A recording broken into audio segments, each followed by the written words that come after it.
Before we start today's proceedings, I'd like to announce the appointment of our new Speaker's chaplain, the Venerable Andrew Hiller, who will start on the 9th of February.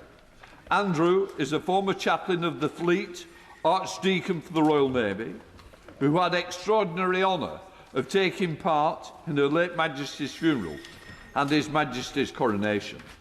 More recently, he led the chaplaincy team at the largest industrial complex in Europe.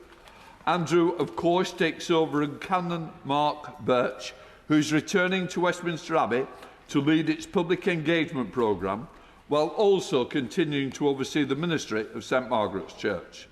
I want to put on record our thanks to Mark for all his service, and I am sure the House won't join me in wishing him well as we continue our close relationship with the Abbey. Order, order. Clerk will now proceed to read the title of the private bill set down for consideration. Cheltenham Borough Council Markets Bill, second reading. Now. The question is that the bill now be read a second time. As many are of that opinion, say aye. The contrary, no. I think the ayes have just have it. Well done. Right, thanks, Caroline. OK, we now come to questions. Secretary of State for Justice, Helen Morgan. Number one, please, sir. Justice Secretary. Mr Speaker, the Government inherited an emergency in our criminal courts with a record and rising open caseload to nearly 80,000 criminal cases waiting to be heard in the Crown Court. In Shropshire, Shrewsbury Crown Court is currently sitting at a maximum capacity, including on additional court based at Telford Justice Centre. We have added an additional 15 sitting days to sit the fourth court at Telford Justice Centre. Helen Morgan. Thank you very much, Mr Speaker. In my constituency of North Shropshire, residents have to travel to Shrewsbury to have their cases heard. As of last September, there was a backlog of over 730 open cases at Shrewsbury Crown Court, a 7% increase compared to 2024. The wider West Mercia area ranks 43rd out of 44 areas for the time it takes cases to get through the Crown Court, often taking more than 2 years to be heard. Does the Secretary of State agree with me with the Shrewsbury Town Crown Court's resident judge Anthony Lowe when he said that this is not a proper justice system, and can he outline what steps he'll be taking to improve?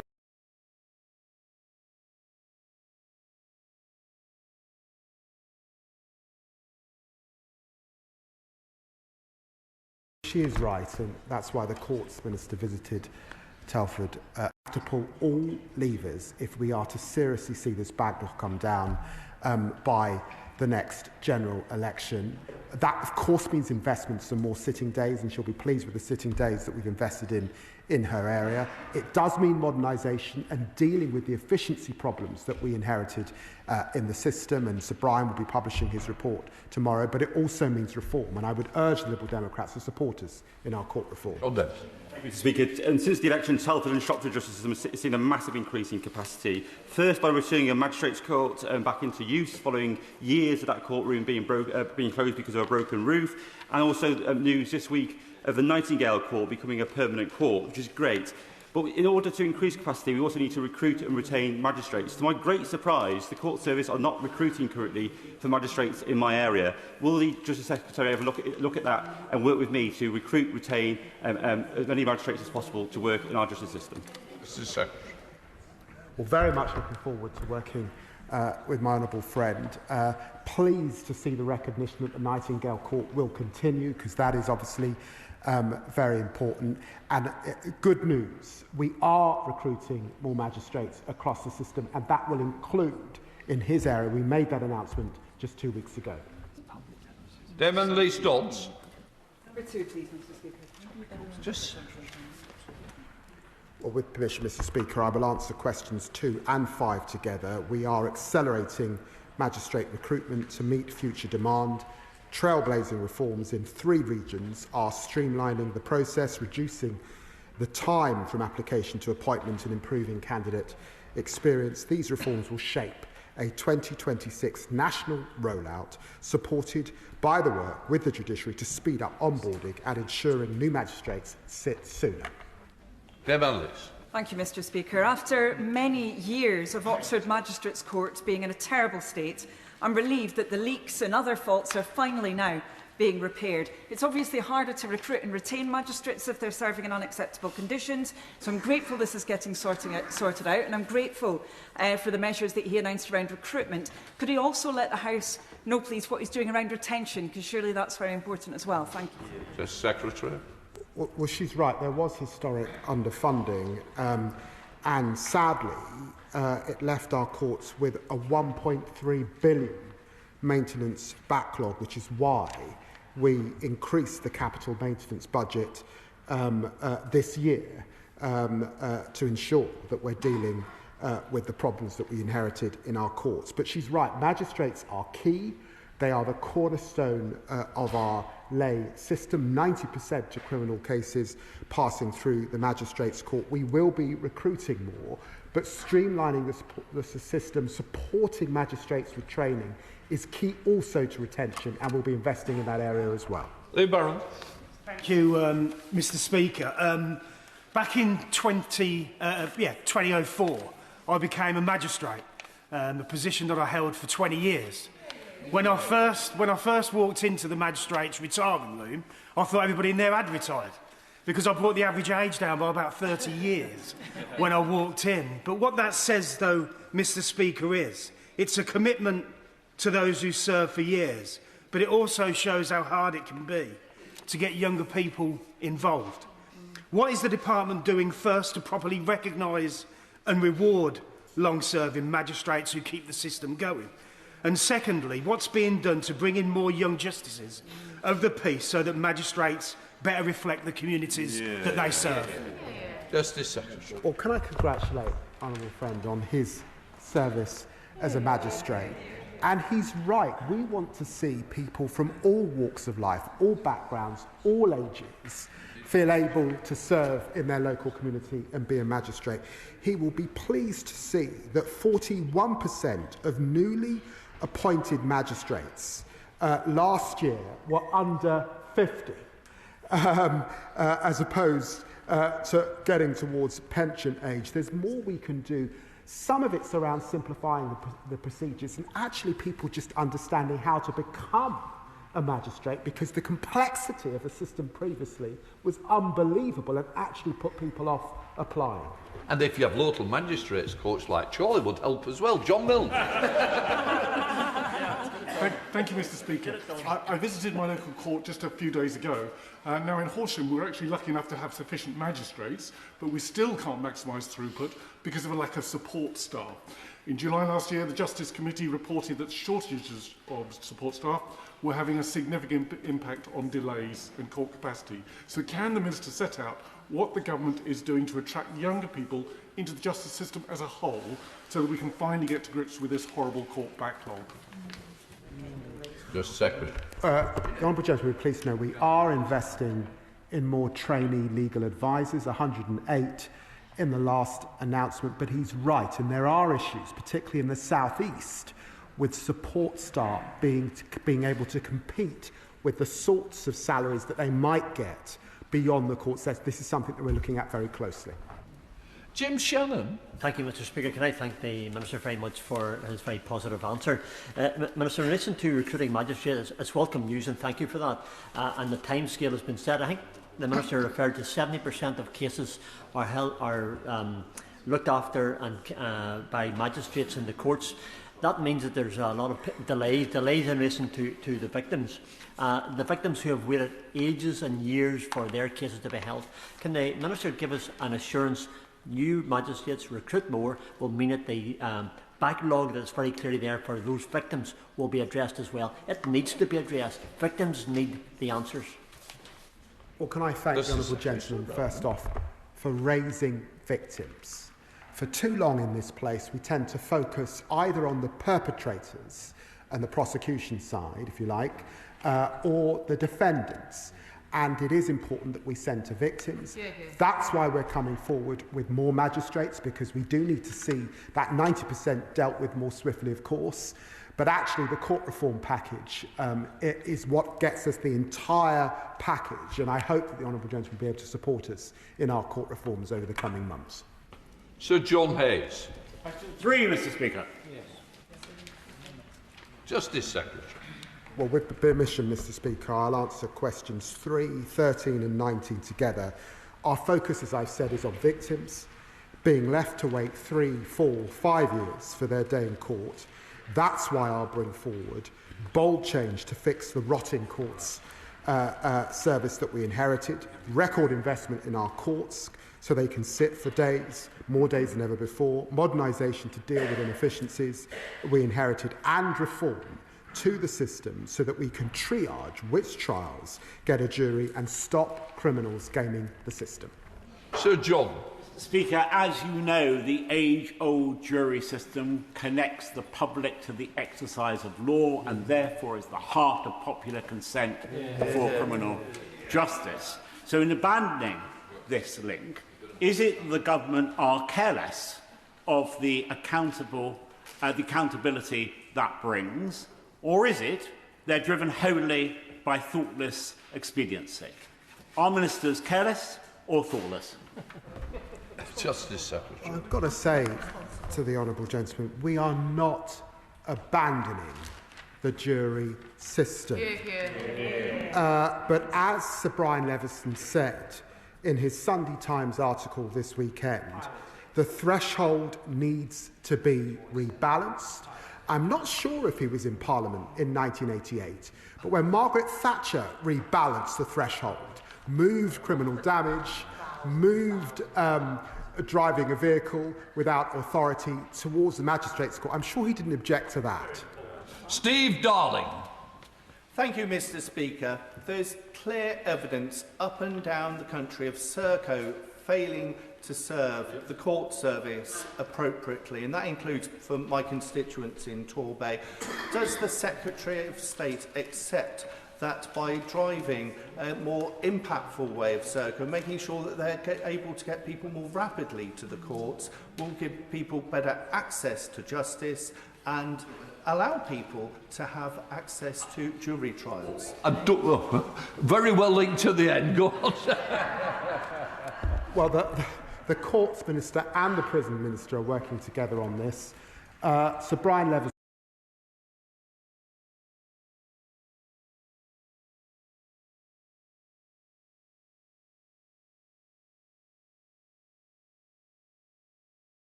by Conservative and Reform politicians. However, one of the most troubling aspects of the proposals on jury trials is the suggestion that these changes would be permanent, regardless of whether the backlog persists. Will he therefore consider making these measures explicitly temporary and subject to review so that their impact, if any, on reducing the court backlog can be properly assessed? Justice Secretary. Well, I'm grateful to the honourable gentleman, but can I also refer him to Sir Brian's report and Sir Brian's article in the Sunday Times this weekend, because he does talk about trials being longer. He talks about DNA evidence. He talks about more legislation that we are passing in this place. He talks about the police arresting more. And for all of those reasons, if we're serious about the backlog, if we're serious actually about getting to a system that was properly established so that you did not wait much longer,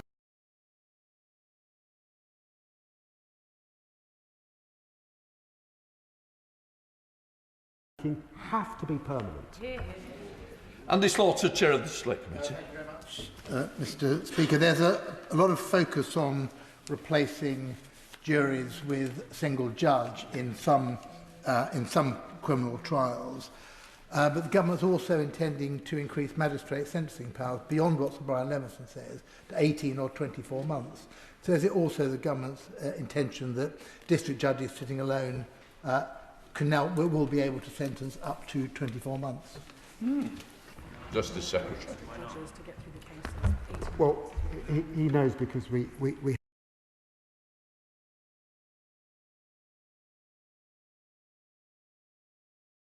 threshold for magistrates, and obviously how that coordinates with the new Swift bench will be essential once we get royal assent towards the end of this year. Neil Chesterhurst. Thank you very much, Mr Speaker. Sir Brian Levison's review didn't contain any specific modelling to support his view that limiting jury trials would reduce the time taken for such trials by 20%. When the government undertakes its own modelling, if it doesn't support and validate Sir Brian's assessment, will it U-turn on the policy? Justice Secretary. Well, of course we support Brian's assessment of 20%. Sir Brian also relied on international comparator.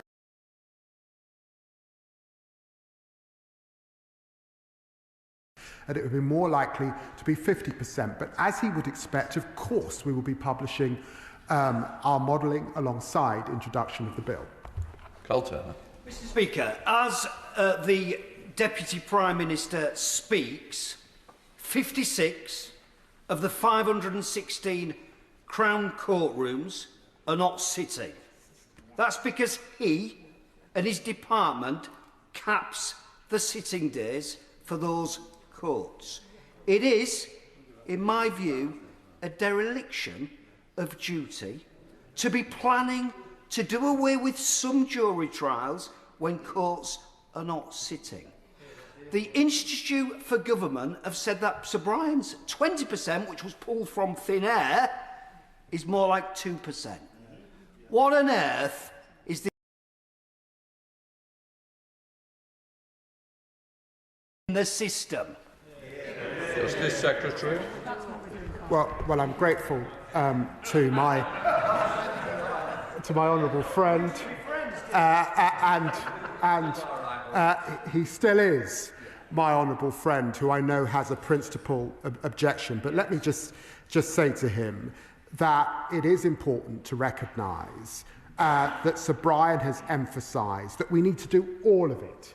We need to deal with the efficiencies, and we'll have more to say tomorrow, of course, when Sir Brian publishes, I think, part 2 of his report and looks at those issues of courtrooms and how you get prisoners and how the criminal justice system works as a whole. We are increasing the sitting days, more investment than ever before. I'm negotiating with the Lady Chief Justice. There will be more sitting days to come, but we also need reform and to ensure that we continue to support the jury system, which is what we're doing. Nick Timothy, and welcome as Shadow Justice Secretary. Thank you, Mr Speaker. I've been reading the Labour Party manifesto, but without much luck. Can the Justice Secretary tell the House on which page appears the promise to restrict jury trials? Was it on the same page as digital IDs and all the tax rises? Justice Secretary. Well, can I first of all welcome the honourable member to his place and congratulate him on his recent promotion. And we will judge him, of course, on his record, and we note that he was responsible for cutting 20,000 police officers across the country. We note his hostile environment policy. He was the author of that, the Windrush tax, and, of course, that wonderful election-winning dementia tax. He will also note that our obligation, as was his obligation in government, was to ensure a fair trial. What we are bringing forward is a threshold change, very similar to the change that Margaret Thatcher brought forward in 1988. Nick Timothy. Not waving but drowning, Mr Speaker. 40 of his colleagues, and the number is rising, say restricting jury trials is, quote, madness. He says he won't listen to them, or to judges, lawyers, or the victims of crime. So perhaps he will listen to these esteemed voices. Jury trials, this is a quote, will always be a cornerstone of British justice. That was the Courts Minister. There must be a right of trial by jury in all criminal cases. That was the Sentencing Minister. And trials without juries are a bad idea. You don't fix the backlog with trials perceived as unfair. That was the Justice Secretary himself. If even he knows this is a bad idea, how long must we wait for the 14th U-turn from this miserable government? Justice Secretary. It is a bit rich raising what my colleagues are up to on the back benches when his colleagues are actually going to other benches in this House. He knows that Article 40 of the Magna Carta makes clear that justice delayed is justice denied. And that's why it's our judgment and the judgment of Sir Brian Leveson that, for example, if you've shoplifted an iPhone, you should not be entitled to elect for a jury. That should be something that could be dealt with by a magistrate or a single judge. Jess Brown-Fuller, Liberal Democrat spokesperson. Thank you, Mr Speaker. And the Justice Secretary is right to say that justice delayed is justice denied. But the Institute for Government's report into jury trials showed that the Justice Secretary's plans to erode jury trials will make very little difference to the court's backlog. So it's no surprise that there is wide-ranging opposition to the proposals from within the legal profession and across these benches. If the Deputy Prime Minister does decide to press ahead with these unpopular reforms, he stated it would not be retrospective, but the Courts Minister said it would be retrospective in the Justice Select Committee. Who is telling the truth? Justice Secretary. Let me just say to the Honourable Lady, the IFG said 10%. If this were 10% on waiting lists for a hospital in her constituency, she'd have it. They estimated a 10% contribution. Brian estimated a 20% contribution. I said we would bring forward the modelling. Of course, it is right that there is no substantive criminal liability change in the proposals that we're coming forward with, so in that sense it's not retrospective. But in terms of caseload, then of course they will be subject to the new mode of trial once this bill gets royal assent. Leicesterson. Thank you, Mr. Speaker. Thank you, Mr. Speaker. We will be increasing funding for victim support services year on year from 2026 to 2029, recognising the need to meet that rising cost pressure of delivery and the need for long-term funding for our support services. In total, the MOJ will be investing over £550 million in victim support services over the next 3 years, the biggest ever investment in victim support services. Thank you, Mr. Speaker. I'm grateful to the Minister for her commitment. Sefton Women and Children's Aid do a brilliant job advocating for victims of domestic abuse, but they have seen a worrying increase in the level of psychological abuse alongside historical challenges with violence. Can the Minister confirm that Sefton Women's and Children's Aid, along with other organisations doing such good work, will get the support that she has just outlined to enable them to look after the victims that they advocate for so brilliantly? Victims of heinous crimes such as child abuse is paramount, and aside from support services, clear communication and transparency is key. Yet the parents of the 21 babies abused by Roxana Lecker at Twickenham Green Nursery were given less than a week's notice that she would be deported to Poland this Thursday. They have been given no information about whether Lecker will continue to serve the rest of her 8-year sentence, or whether she will walk free after just 4 months in a UK prison. They fear if left unsupervised, she will harm many more children. So can the Minister tell the House what the release terms are for Lecker, because those parents deserve answers? Can I thank the Honourable Lady for raising this very important case, and I think that the whole House wants to send our thoughts and sympathies with all of the victims of these most heinous crimes. Child abuse is one of the most heinous crimes, and it is right that we have the correct support services available for child victims. The Sentencing Minister is meeting with colleagues in the Home Office today to discuss the needs of this case, and I will ensure that she gets a full update as requested on the specifics. Nick Timothy, Shadow Justice Secretary. Thank you, Mr. Speaker. The Prime Minister said passing the Hillsborough Law would be one of his first acts in office. But last month, the government arranged to bring the bill to the House for its remaining stages twice, only to pull it at the last moment on both occasions. The Prime Minister has made a promise to the Hillsborough Law campaigners that he cannot keep without breaking the assurances he gave to the intelligence agencies. It is another fine mess from Mr. Forensic. So can the Minister guarantee that the bill will complete its passage through both Houses of Parliament before the end of this session? Yes or no? Mr Speaker, as I said in the statement to the honourable gentleman, you must have a short memory because we were brought to this House to discuss this. The Hillsborough Law will be a landmark moment for this government. It will be a bill for the victims, written by the victims of those heinous experiences that they have been through. We will ensure that national security is, of course, upheld, and we will bring this bill forward when it has the full backing and when it is ready by everyone. Number 6, Mr Speaker. Minister. Thank you, Mr Speaker. Prison education builds skills for life, including reading and numeracy, alongside work-focused training. We are expanding prison apprenticeships and prison industries, providing work-ready skills to support rehabilitation. Thank you, Mr Speaker, and I thank the Minister for his answer and the work that he's doing in prisons to improve literacy.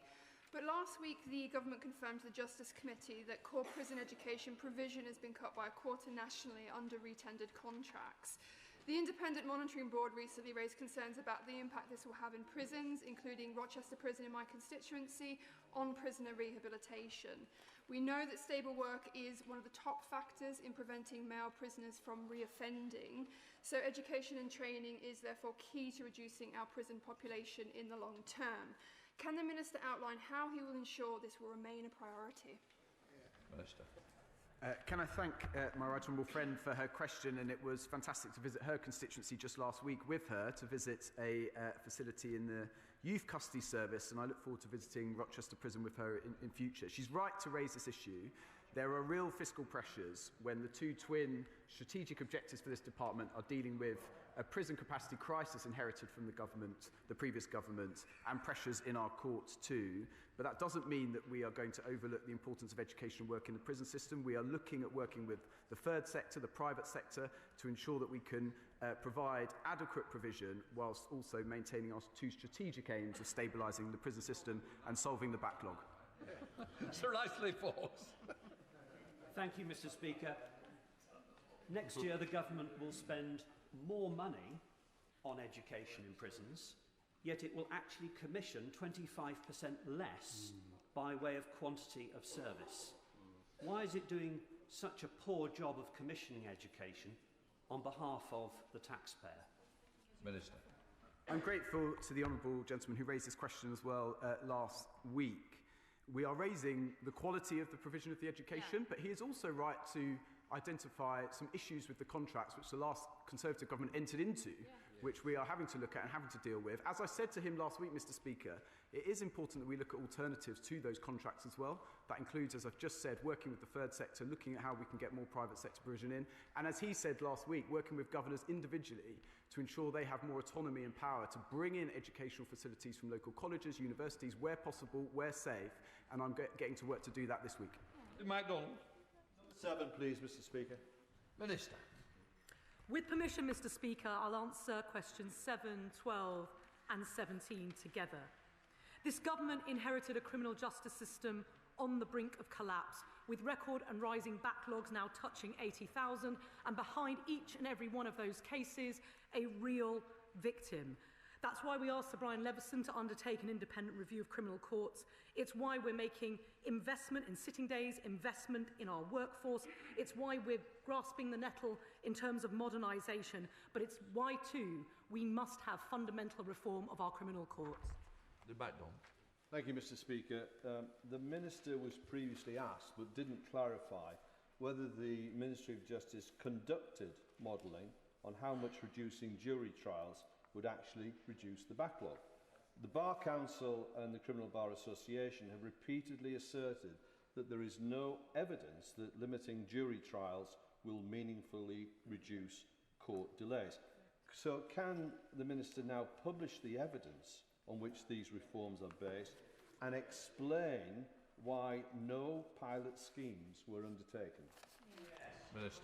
Well, I thank him for his question, and as I've said repeatedly to the House, we will be publishing the modelling and evidence base in the usual way alongside bill introduction, but it's simply incorrect to say that there is no evidence that adjusting the threshold will reduce court delays, because of course we have the evidence base of the independent review, we have international comparators which show that decisive action will reduce the court delays.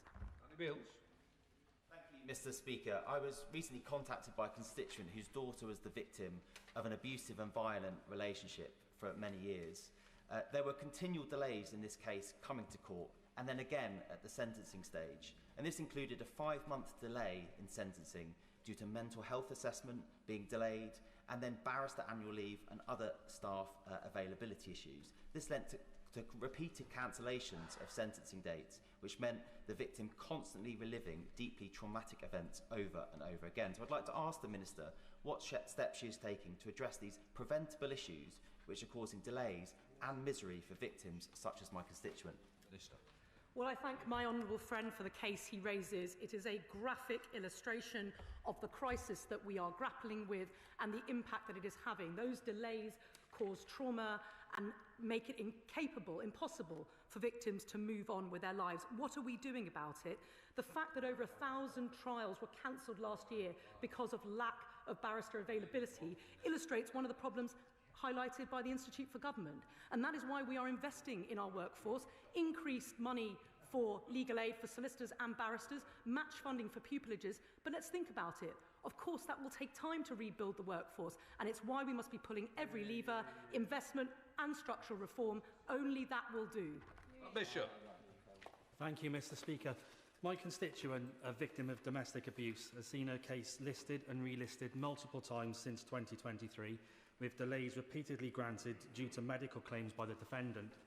Does the Minister accept that repeated adjournments risk denying justice to victims, and will she meet with me to discuss how cases like this can be progressed without further re-traumatisation?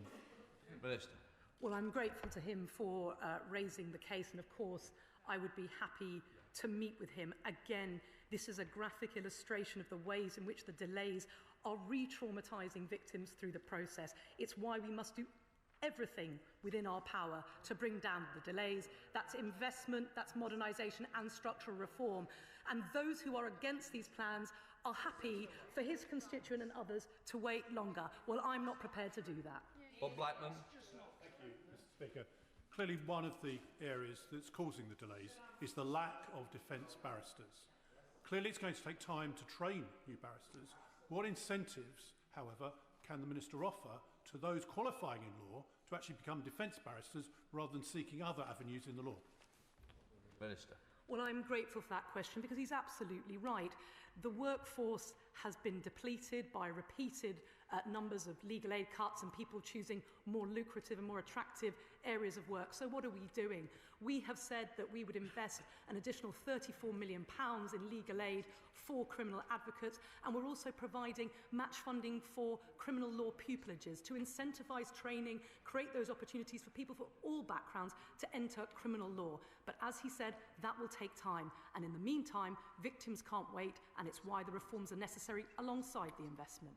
Shocker Adam. Thank you, Mr. Speaker. One major reason for court backlogs is the repeated outsourcing of private contracts to companies like Serco for prisoner transportation, which has caused a loss of a whole court day every single week. Now, given that there is a lack of penalty clauses for late prisoner transportation and Serco continues to be awarded procurement contracts, can the Minister commit that he will review this and the associated costs instead of removing our juries and our civil liberties? Minister.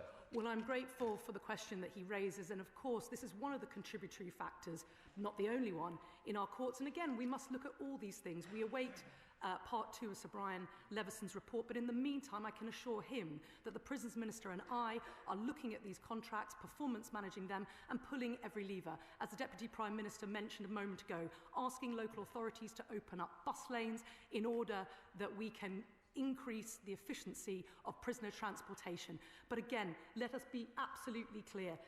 Addressing this issue alone will not begin to touch the sides of the problem. It's why we need investment and reform. And Luce Mitchell. Question number 8, please, Mr. Speaker. Minister. Thank you, Mr. Speaker. We recognise that parole hearings can be traumatic for victims, and victim liaison officers can support them throughout the process. We are launching a victim code consultation, which will also give victims the opportunity to provide input into what more can be done. Luce Mitchell. Thank you, Mr. Speaker. Members of James Bulger's family are my constituents, and they are yet again facing the agony of another parole hearing of John Venables. an ordeal that continues to re-traumatise them more than 30 years after James's horrific murder.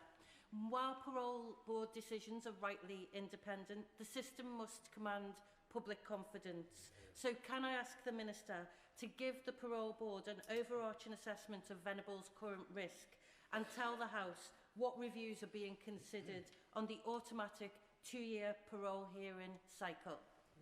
Minister. Well, I thank my honourable friend for her question.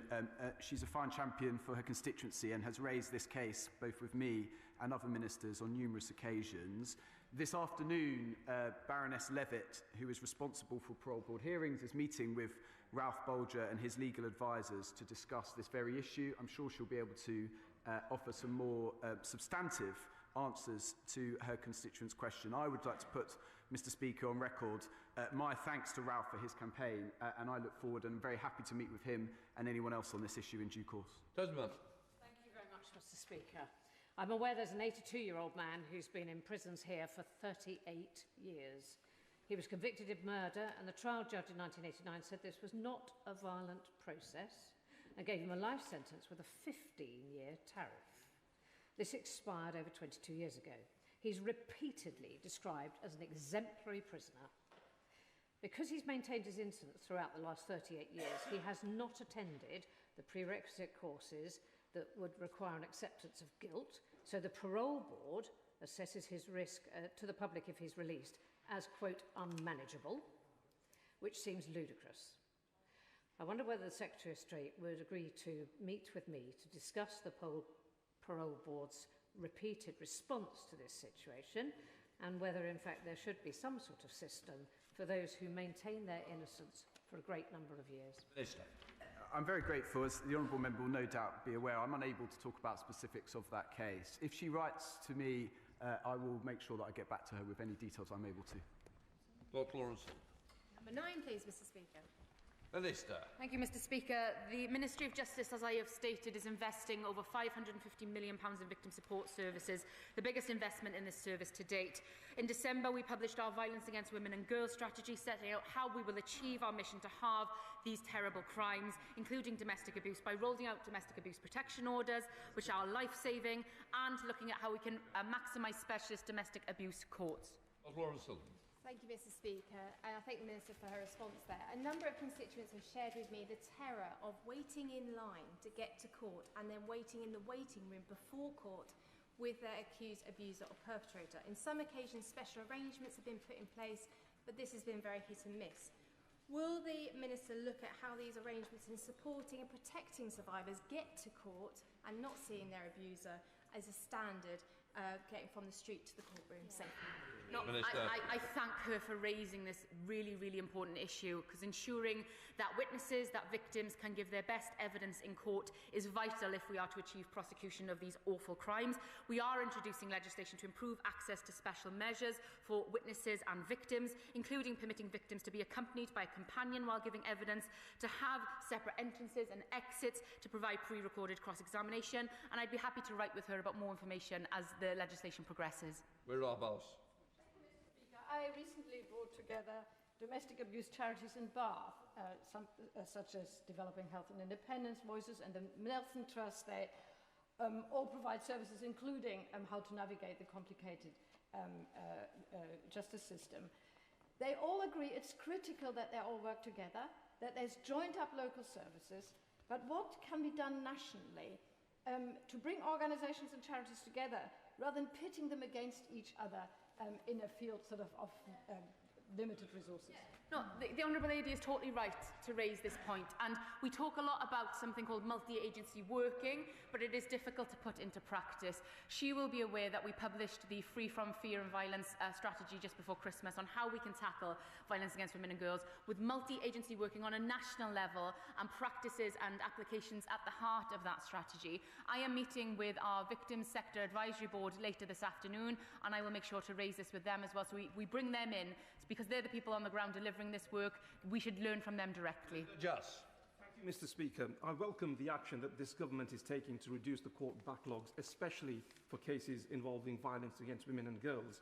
Can the Minister please outline what consultation has taken place with victims' organisations and charities regarding the plans to restrict jury trials to ensure that these victims are kept at the heart of any reforms to the court system and so that they can be satisfied that timely justice will be delivered?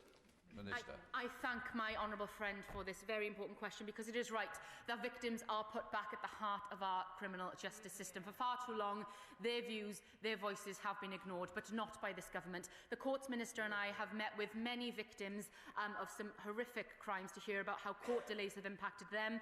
The Victims Commissioner is supportive of our reforms as outlined in Sir Brian Levison's report, and we look forward to Part 2 being published imminently so we can discuss how better we can support victims of these crimes going forward to ensure that they do get their day in court and they do see justice being done. Thank you, Mr. Speaker. Would the Deputy Prime Minister join me in congratulating Cheshire Police, led by their exceptional Chief Constable Mark Roberts, on their very well executed Operation Crossbow, which I witnessed yesterday when over 40 perpetrators of domestic violence wanted by the police and the courts were arrested and detained by a police force committed to the safety of women. But would he agree that operations such as this in Cheshire will be put at risk by the government's desire to merge 43 forces into 12 and therefore increase the risk to victims of domestic violence? Minister. I commend the work of brilliant police forces up and down the country doing work to tackle domestic abuse. She will know that it was a Labour Party manifesto commitment to halve the levels of violence against women and girls, and exactly what she's talking about is happening in practice in Cheshire. Is this Labour government delivering for Cheshire and her constituency? She will know that the Home Office are consulting on proposals to ensure that we maximise police efficiency and boots on the ground to ensure that everyone is kept safe, that we have got safer streets, and the Home Office will update on those plans shortly. Andrew Snowden. Question number 10, please, Mr. Speaker. Mr. Speaker, assaults on our staff are unacceptable. We're enhancing security measures and easing crowding to curb violence and improve safety. We're investing around £15 million in protective equipment. I announced that shortly in taking office to help keep frontline staff working in prisons safe. Andrew Snowden. Thank you, Mr. Speaker, and I thank the Secretary of State for that answer. We know that drugs on the prison estate is a perennial problem when it comes to the safety of both officers and other prisoners, something that governments of all colours have been trying to tackle for many times. This is particularly acute in the open prison estate due to the different resourcing nature and the different layout of those prisons. So would the Secretary of State consider a policy, now that we have potentially in some places over 40% of prisoners arriving in the open estate failing drug tests on arrival, a policy that says if you fail a drug test on arrival, you get sent straight back to the closed prison you came from? Justice Secretary. Well, he would know we did inherit a prison capacity crisis with violence up, with drugs up in our prisons, and of course because of that we've invested particularly in x-ray machines and extra prison officers to try and bear down on the problem. We're looking right across the estate at what more we could do to reduce drug use, and I was speaking to prison officers about this when I was visiting Franklin Prison last week, and I am looking closely at how the lowest categories of prisons deal with the issue of drugs. Thank you, Mr. Speaker. The reason I use this powerful chamber to speak about crimes like rape is because I am so desperate to encourage women across the country watching us here to use their voice and speak out and report. And the reason I'm so determined to support the government in their changes is that when these women, these brave women come forward, I am desperate for them to have a system where they are supported every step of the way to get to the swift justice that they deserve. I am determined to do everything I can to play my part, and I ask the government, when we make these changes, when we make it easier for victims to get justice, how will we make sure that there is capacity in our prisons to take these criminals? Just to say it's not relevant to the question, but I'm sure the Justice Secretary would like to answer. Well, she's absolutely right. We've got to have capacity in our prisons to deal with this crisis, and alongside the Courts Bill, that's why we introduced, and I'm glad it's become law, the Sentencing Bill, which is now a Sentencing Act, ensuring that we've got the capacity to deal with the crisis that we inherited, but also ensuring that that waiting list that's ticking upwards for victims of crime, particularly women who find themselves often at the most vulnerable end of criminals, that we are bearing down on that by the next general election. Excellent. Welcoming him to his new role, Ben Ambassador Chaplaincy, Shadow Minister. Thank you, Mr. Speaker. The use of drones to bring contraband into prisons has become a significant issue. Last year, there was an intra-year increase of 43% in the use of drones for illegal activity on the prison estate. As an MP of the prison in my constituency, HMP Littlehay, this surge in their use is alarming. Last month, the Justice Secretary announced that he has tasked British prisons with learning from Ukraine's drone expertise with a £6.5 million funding stream, but there was no tenders currently out to develop this capability. The only Ministry of Justice-specific competition has been November's £60,000 counter-drone challenge. So can the Justice Secretary confirm what the current counter-drone strategy is for HMPPS, given the current delays to installing physical UAS countermeasures? What specific projects are actually in flight to develop the counter-UAS capability across our prison estate, and by when will that capability be available? Justice Secretary. I'm very grateful to the Honourable Gentleman raising this issue. It's a very serious issue, which is why I announced that partnership with our Ukrainian colleagues. He will recognise, I know, because of his own background, the substantial expertise that lies in Ukraine. And I announced as part of that package, perhaps he missed it, it was £6 million for that research innovation. He will also recognise that much of what we do to counter the drones that are flying across our prisons is classified, but I want to assure him that this is a priority for the government. John Barry. That's number 11, Mr. Speaker. Minister. Thank you, Mr. Speaker. Decisions on remand and sentence left are made by judges independently of government. It would be wholly wrong for government to intervene in a judicial matter. John Barry. Thank you, Mr. Speaker. I'm disappointed the Minister is not acknowledging that there is real harm and suffering going on. It's an obvious consequence of the escalation by ministers of the kinds of crimes for which people taking protest action are now being charged. So would he not agree that incarcerating people for long months and years without trial for offences which are in essence political has no in principle place in a democracy like ours? Minister. Well, Mr. Speaker, I do accept there are issues with remand, and that is caused by the huge backlog in our court system, which this government is trying to fix. So, Mr. Speaker, I look forward to her and her colleagues in the Green Party supporting our proposals when the Courts Minister brings them forward next month. Steve Witherden. Thank you, Mr. Speaker. Members across this House share my deep concern regarding the government's amendment to the Crime and Policing Bill already taken in committee, which would restrict the right to protest on the basis of cumulative disruption. Does the Minister not agree that, given the significance of this proposal and the serious implications it has for our fundamental right to protest, it is essential that this House has sufficient time to scrutinise, debate and vote on it? Can you give me that assurance? Minister. Well, that piece of legislation is going through the House as it should. Of course, there's always a balance to be struck between the important right to protest and also the protections for communities and groups to go about their lives without doing so with trepidation or any stifling of that, and I believe that amendment strikes that balance. Right, we come to topicals. Martin Vickers. Number 1, Mr. Speaker. Justice Secretary. Well, Mr. Speaker, since the last Justice Orals, this government has delivered the landmark Sentencing Act to deliver punishment that works to cut crime and make our streets safer. It will ensure we have enough prison cells for the most serious criminals, incentivise good behaviour in prison and deliver tough, credible community punishments to drive down reoffending. Our second annual statement on prison capacity shows the impact of our reform. For the first time in years, we no longer forecast a chronic shortage of prison places. This sits alongside the most ambitious prison building programme since the Victorians, aiming to build 14,000 new places by 2030, backed by £7 billion worth of investment. Martin Vickers. Could I return the Secretary of State to the issue of jury trials? I've received an email from a constituent who is a practising barrister who points out that the issues that have already been mentioned, poor prisoner transport, the cap on sitting days, the condition of many courtrooms. Could the Secretary of State actually focus on delivering improvements in those areas and abandon the proposals to actually limit jury trials? Justice Secretary. I've got to tell the honourable gentleman that he really should read Sir Brian Levison's report. We have to do all of it. Sir Brian will be publishing the second part of his report that deals with the issues that he talks about. But if we just did that, we would not see the backlog fall in his constituency.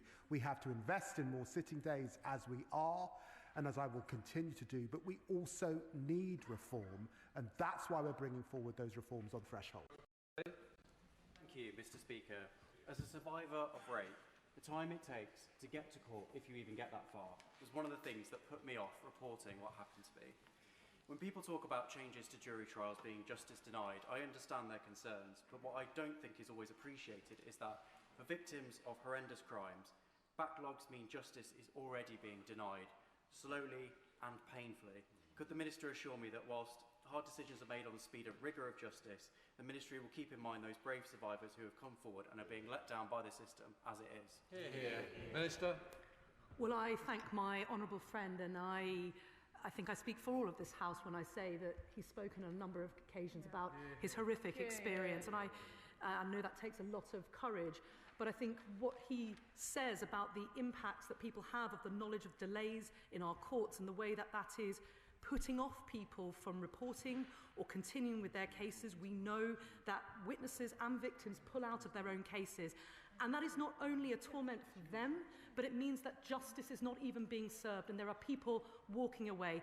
That is why we must pull every lever. That is why we are bringing forward these reforms. Shadow Minister Dr. Kieran Mill. Thank you, Mr. Speaker. In a world where so many people walk on by or look the other way, I believe it's vital to the rule of law that our whole society gets behind people who are willing to stand up and be counted. Mr. Speaker, we're joined in the gallery today by one such person. Mark Hare here, a bus driver. Mark leapt to the aid of a passenger that was robbed, and the police said everything he did was entirely lawful. But his employer, Metroline, sacked him. More than 120,000 people have signed my petition giving their full support to Mark. Does the Justice Secretary agree with me that Mark is a hero who deserves our support? Justice Secretary. Well, I'm very grateful. Mark is, of course, a hero and deserves our report, and I'm following this case very closely. Dr. Kieran Mill. Thank you. I welcome those remarks. I'm sure the public will want to see us work cross-party on these issues. This isn't an isolated case. I've heard from employers themselves, from shop workers, from other bus drivers, that they want to do the right thing, but the law inhibits them from doing so. The Conservatives will be bringing forward proposals to introduce Good Samaritan protections in civil law for both employers and employees. Will you work with us to get that onto the statute books? Justice Secretary. These are issues that have a bearing on the Department for Business and Trade, so necessarily we have to work across government, but in a bipartisan manner. Of course, I'm happy to work with the honourable gentleman and ministers to work with the honourable gentleman on this issue. Kim Johnson. Thank you, Mr. Speaker. It's been 10 years since the Jogi ruling on joint enterprise, and I'd like to pay tribute to the Joint Enterprise Not Guilty by Association campaigners who are in the gallery today for the amazing work they've done in this area. But new CBS data identifies continued racial disproportionality with more black defendants swept into group convictions. So can the Justice Secretary confirm that meaningful law reform remains a priority, and can he assure that campaigners that this is not going to be a broken promise? Justice Secretary.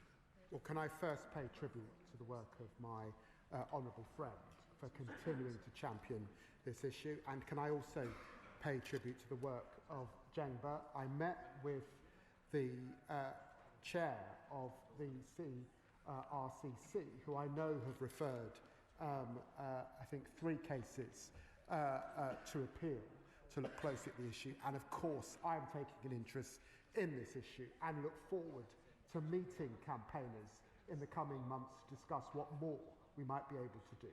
Good time. Just Brian Fuller. Thank you, Mr. Speaker. It's clear as more evidence comes to light that Peter Mandelson abused his position while in government, and the Liberal Democrats are calling for a public inquiry. The Hillsborough law cannot come soon enough to ensure that public inquiries hear all of the relevant evidence. So when it does finally come back to the House, will the government seriously consider my amendment that would ensure that duty of candour applies to all those leaving public office, including those that retire, resign or are removed? I'm grateful to the lady for raising this issue. I'm quite confident that it does now, but I will look closely again at her amendment. Liz McAllister. Secrecy and cover-up at the heart of the SNP government is laid bare by the Glasgow Queen Elizabeth Hospital scandal. Grieving families were lied to and dismissed, whistleblowers bullied and threatened.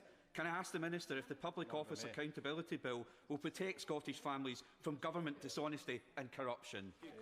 I thank my honourable friend for raising this very important issue on the floor of the House.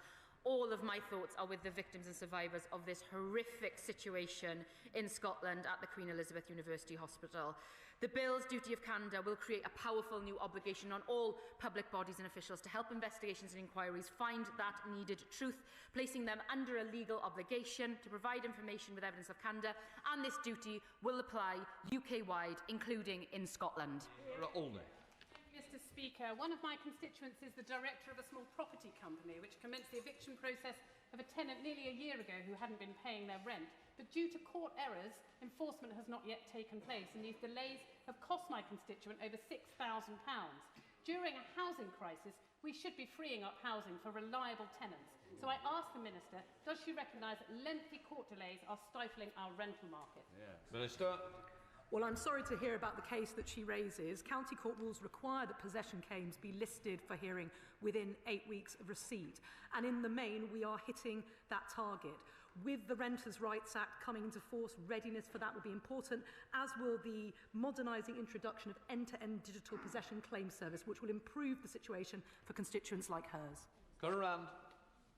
Speaker, for too long, victims in Altrincham and Sale West and across the country have been treated as secondary thoughts in the criminal justice system, being left in limbo, not knowing their rights and feeling voiceless when decisions are made on bail and sentencing. What reassurances can the Minister give that victims will be at the heart of the justice system under the government's reforms? No, I thank my honourable friend for that vitally important question about putting victims back at the heart of our criminal justice system. That is exactly what this government is doing, whether that is through providing free court transcripts for criminal cases, through introducing new restriction zones in the Sentencing Act, by consulting on a brand new victims code to ensure that victims' rights are enshrined, to ensure that they have the ability to request information on parole and on offender management, and I'd be happy to write to him with more information about how this government is delivering for victims. Thank you, Mr. Speaker. In order to discourage ex-offenders from reoffending, it's absolutely crucial that on leaving prison, they've got a stable home, an opportunity for a job, and a stable network around them to stop them reoffending. But with the advent of early release, there is a risk that those leaving prison are not given that support before they leave the prison gates. So what action is the Minister going to take to make sure that those leaving prison after completing their sentences actually don't reoffend? Minister.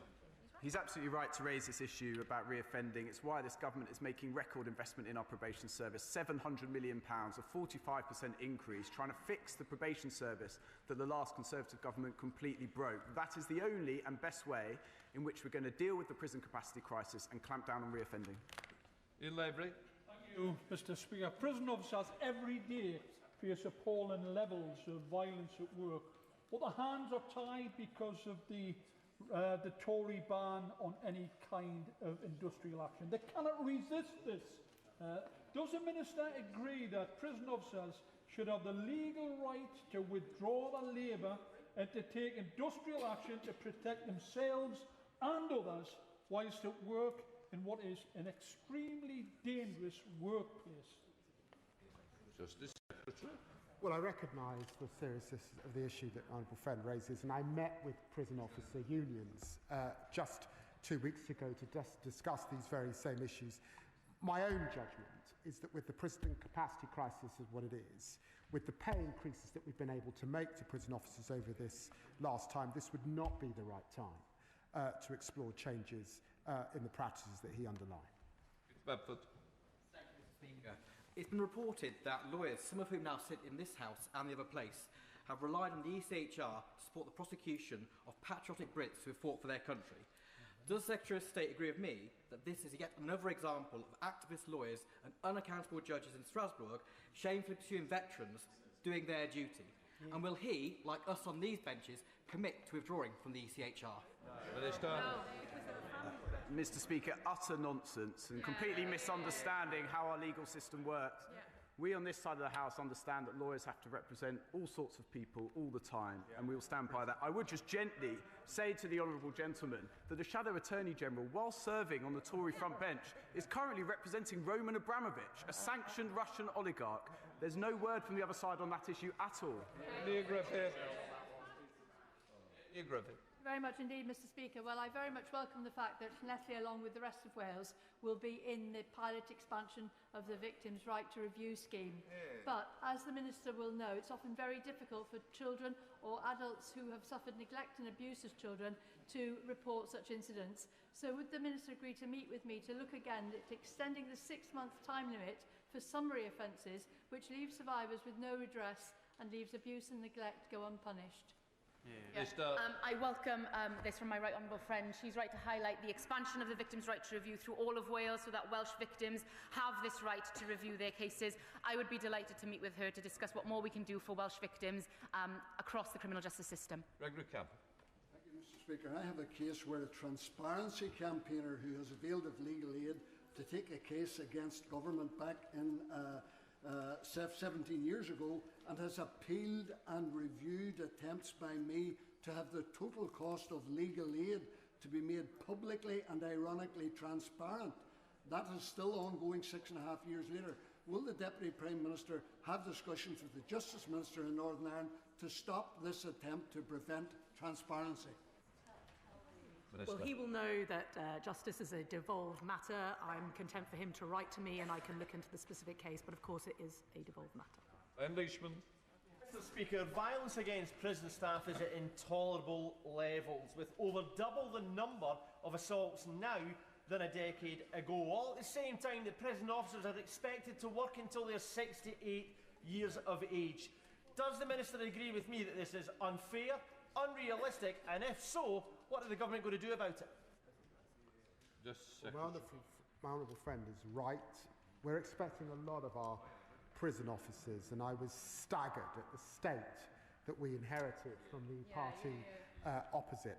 I met with unions just a couple of weeks ago to discuss these issues. We're in a good dialogue with them about pay, work and conditions, and of course they did raise the issue of their retirement age. Greg Smith. Thank you, Mr. Speaker. Will the Secretary of State instruct his officials putting construction plans together for a new mega prison adjacent to HMP Grendon to actually listen to local voices rather than insisting from a distance on traffic management plans that will put thousands of HGVs down totally inappropriate rural roads? He's absolutely right. Of course, whenever we're building new prisons, we have to think about the local area and make sure that we listen to local people's views. I would gently say that under the Conservative government, they had a promise of 20,000 new prison places, and they managed just 2% of them. I think we're starting to see why. Rachel Maskell. Mr. Speaker, the government were making great strides on IPP sentences, yet my constituent, held for nearly 2 decades, had a minor infringement, he missed an appointment, and then ended up back inside. That cannot be right. We need to ensure people get proper support outside. So will the government review what happens post-release to IPP prisoners? I was looking at these issues just yesterday with one of the leading campaigners on IPP. We are making progress with the action plan, but I'm happy to arrange for a meeting with her and the Prisons Minister to discuss these issues in a bit more detail. Mr. Speaker, given that the MOJ is responsible for granting exhumation licences, does the Secretary of State agree that historical significant pauper burial sites such as Horton Cemetery in my constituency require stronger safeguards? And will he meet with me to discuss how licensing decisions can better protect them? I would be honoured to meet with the Honourable Lady to discuss the case she mentions. Ewan Steinbank. Mr. Speaker, the Scottish Parliament this week are considering a bill by the fantastic Scottish Labour MSP Monica Lennon which would enable the prosecution of climate criminals who cause widespread, long-term or irreversible damage to our environment. What consideration have ministers made of consulting on making ecocide a criminal offence across the United Kingdom? Minister. I thank him for raising this issue. I've had positive conversations with colleagues across government, including in DEFRA, as to how we can progress with this, and I'd be delighted to meet with him to discuss what more work we can do. Shelbrooke. Thank you, Mr. Speaker. Mr. Speaker, I welcome the sale of government land around HMP Wheelston, but may I ask the Minister whether neighbouring residents were given advance notice of the auction details so they may express an interest? Minister. If he writes to me, I'll get back to him on those details, Mr. Speaker. State Committee under Slaughter. Thank you, Mr. Speaker. The Secretary of State will shortly make a statement on violence in separation centres. Can I apologise? I won't be here for that, as the Select Committee has a long-planned court visit. I will, of course, read Jonathan Hall Casey's report carefully, but will he also look at violence on the youth estate and the 44% year-on-year increase in assaults on staff by children? What is the government doing about that? And my honourable friend is absolutely right to centre the youth justice system, and we will be bringing forward an action plan in this area very, very shortly. Sir Franklin. Thank you, Mr. Speaker. His Majesty's Inspectorate of Probation found that weaknesses in risk assessment, information sharing and planning in domestic abuse cases are leaving victims at greater risk of harm and without consistent safeguarding across Kent, Surrey and Sussex. Can the Secretary of State set out what steps his department are going to take to ensure the changes identified in the report are implemented and the victims of domestic abuse receive effective support through the criminal justice system? Bill Esterson. Sorry, Minister. I'm not Bill Esterson. I thank the honourable member for her question. I will look at that report and make sure personally that we look at what the recommendations are and how we can be implemented. I would say this government has put record investment into our probation services. We're also harnessing technology to ensure that probation officers can do what they are trained and want to do, which is work with offenders to rehabilitate rather than be bogged down in paperwork. But I will look at that specific case and come back to her. Bill Esterson. Thank you very much, Mr. Speaker. My honourable friend from Knowsley asked about the 2-year parole cycle when she raised the appalling case of James Bolger. James's dad, Ralph, is now a constituent of mine, which is why I'm following up. Will he consider changing the rules on the 2-year system, given the re-traumatisation that happens every time the family have to relive what happened to James every 2 years? Justice Secretary. Well, I'm very grateful to my honourable friend for raising this issue on behalf of Ralph Bolger, and I know that he's meeting with the Minister today, but can I indicate to him that I'm very happy to meet to discuss these issues in the coming weeks, notwithstanding my important role within this context. There you go. Thank you, Mr. Speaker. In its manifesto at the last election, the now government promised to set up specialist rape courts in every Crown Court location. Can the Minister update the House on how many have been set up to date? I thank the honourable gentleman for highlighting the brilliant Labour Party manifesto, which we are delivering in government. He is right to highlight the need for specialist rape courts. It's something that we are working with the Courts Minister on, looking to see how we can push this forward to ensure that rape victims who have been languishing, waiting for justice, aren't waiting too long, and it's why we are implementing Sir Brian Levison's reviews to ensure that swifter justice for victims is introduced. Thank you, Mr. Speaker. The new judicial finding of domestic abuse in the Sentencing Act will help us better identify domestic abusers in the criminal justice system. Can the Minister explain when this element of the bill or the Act will be commenced, and what additional training will be given to judges and magistrates to make sure that they can implement it effectively? Well, who wants it? Which Minister? Well, we will obviously update the House when it's ready for implementation, but he's right to highlight the importance of training when it comes to domestic abuse cases. Judicial training is an independent function run by the Judicial College, but domestic abuse training, and particularly that trauma-informed approach to evidence, is a mandatory part of that training, as it must be. Right, that completes questions. Let the front benches change over.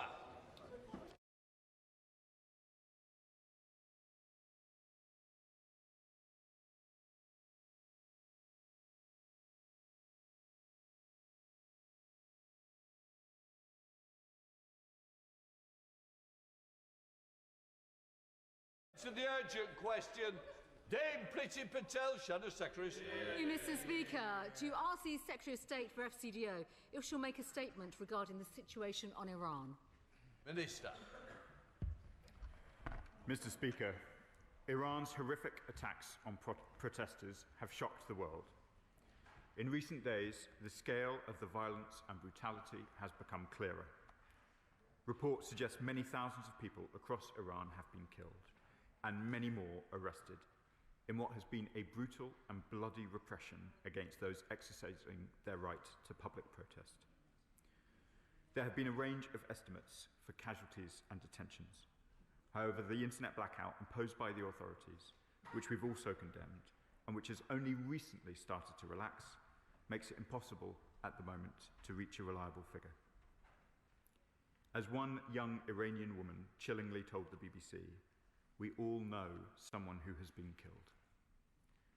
What is clear from the reports is the scale of the killing, the brutality of the crackdown, and the bravery of the protesters.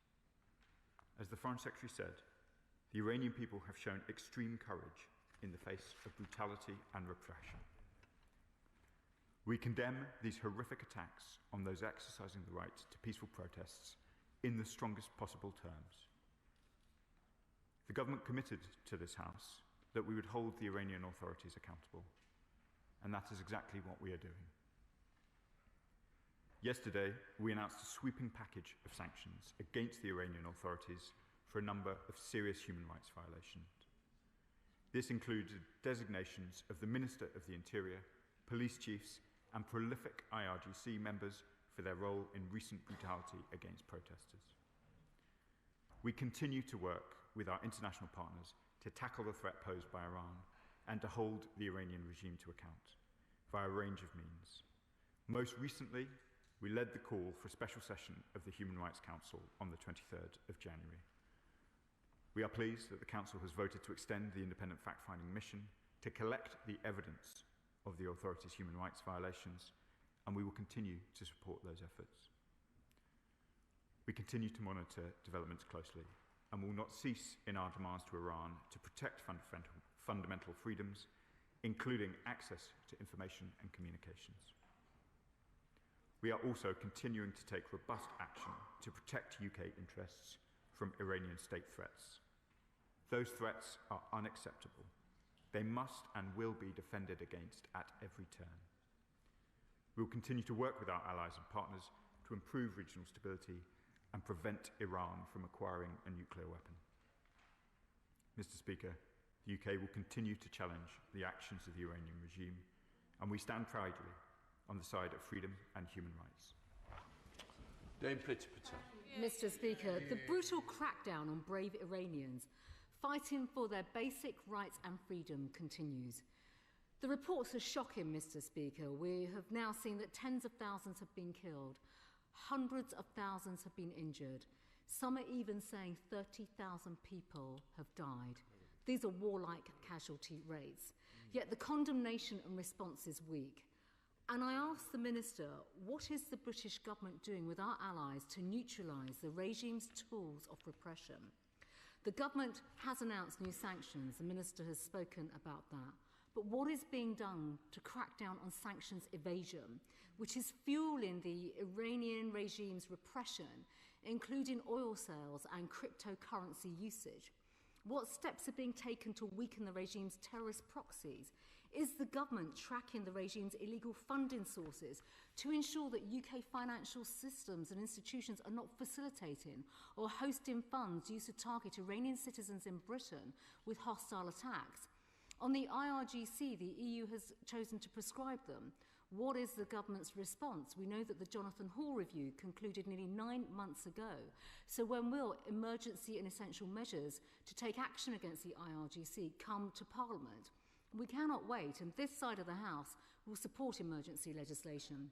Mr. Speaker, the US build-up of naval and air force assets in the Middle East is well documented and reported and has prompted some reported contacts between the US and Iran. So will the Minister say what discussions have been held with the US government about their intentions, and is the UK involved in any contacts between the US and Iran? What plans the Minister making for British assets and the protection of personnel and British nationals in the region should the US decide to strike? Is there a scenario in which the UK might be involved in potential action? How will ministers ensure that they are at the table? And what planning and cooperation is underway to assess any commercial disruption within the region should action materialise? This is not the time to be silent, and Britain must stand up for the Iranian people and confront this vile, despotic regime with strength and resolve. Minister. Mr. Speaker, I'm grateful to the Right Honourable Lady for the questions. Going through them in turn, we have taken a series of steps in order to ensure that anyone wishing to support the Iranian government in this country must meet a much higher threshold to do so. We have done that through introducing 550 sanctions, some of those introduced by the last government, some of which we have built on, and I'll come to the sanctions that we announced yesterday in due course. In relation to the FIRS scheme, where we have now put Iran at the very top of the measures, that implies additional reporting requirements on those who would seek to act here.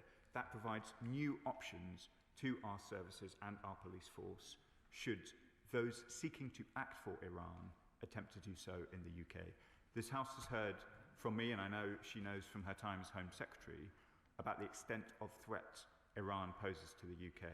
I want to reassure the House that we continue to treat that with the utmost seriousness that it requires, and we believe that the legislative steps that we have taken already in relation to FIRS, we believe the increase in sanctions, and we believe implementing the Hall review will all further increase our defences against such action.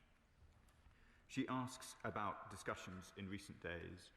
We have been in regular discussions with all of our regional partners. She will be aware, I'm sure, of commentary over the last few days about further conversations between the Iranians and the United States. I don't wish to get ahead of the direct participants from the dispatch box, but as you would expect, we are in regular discussions with all those with an interest.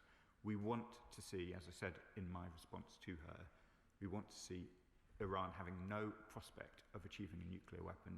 A diplomatic process to that effect is necessary, and we support all efforts by both the United States and our other partners to seek to assure that. She asks for plans on assets and what scenarios may entail. She'll appreciate why I won't be drawn into speculation in any great detail, but these are clearly very, very delicate moments for Iran.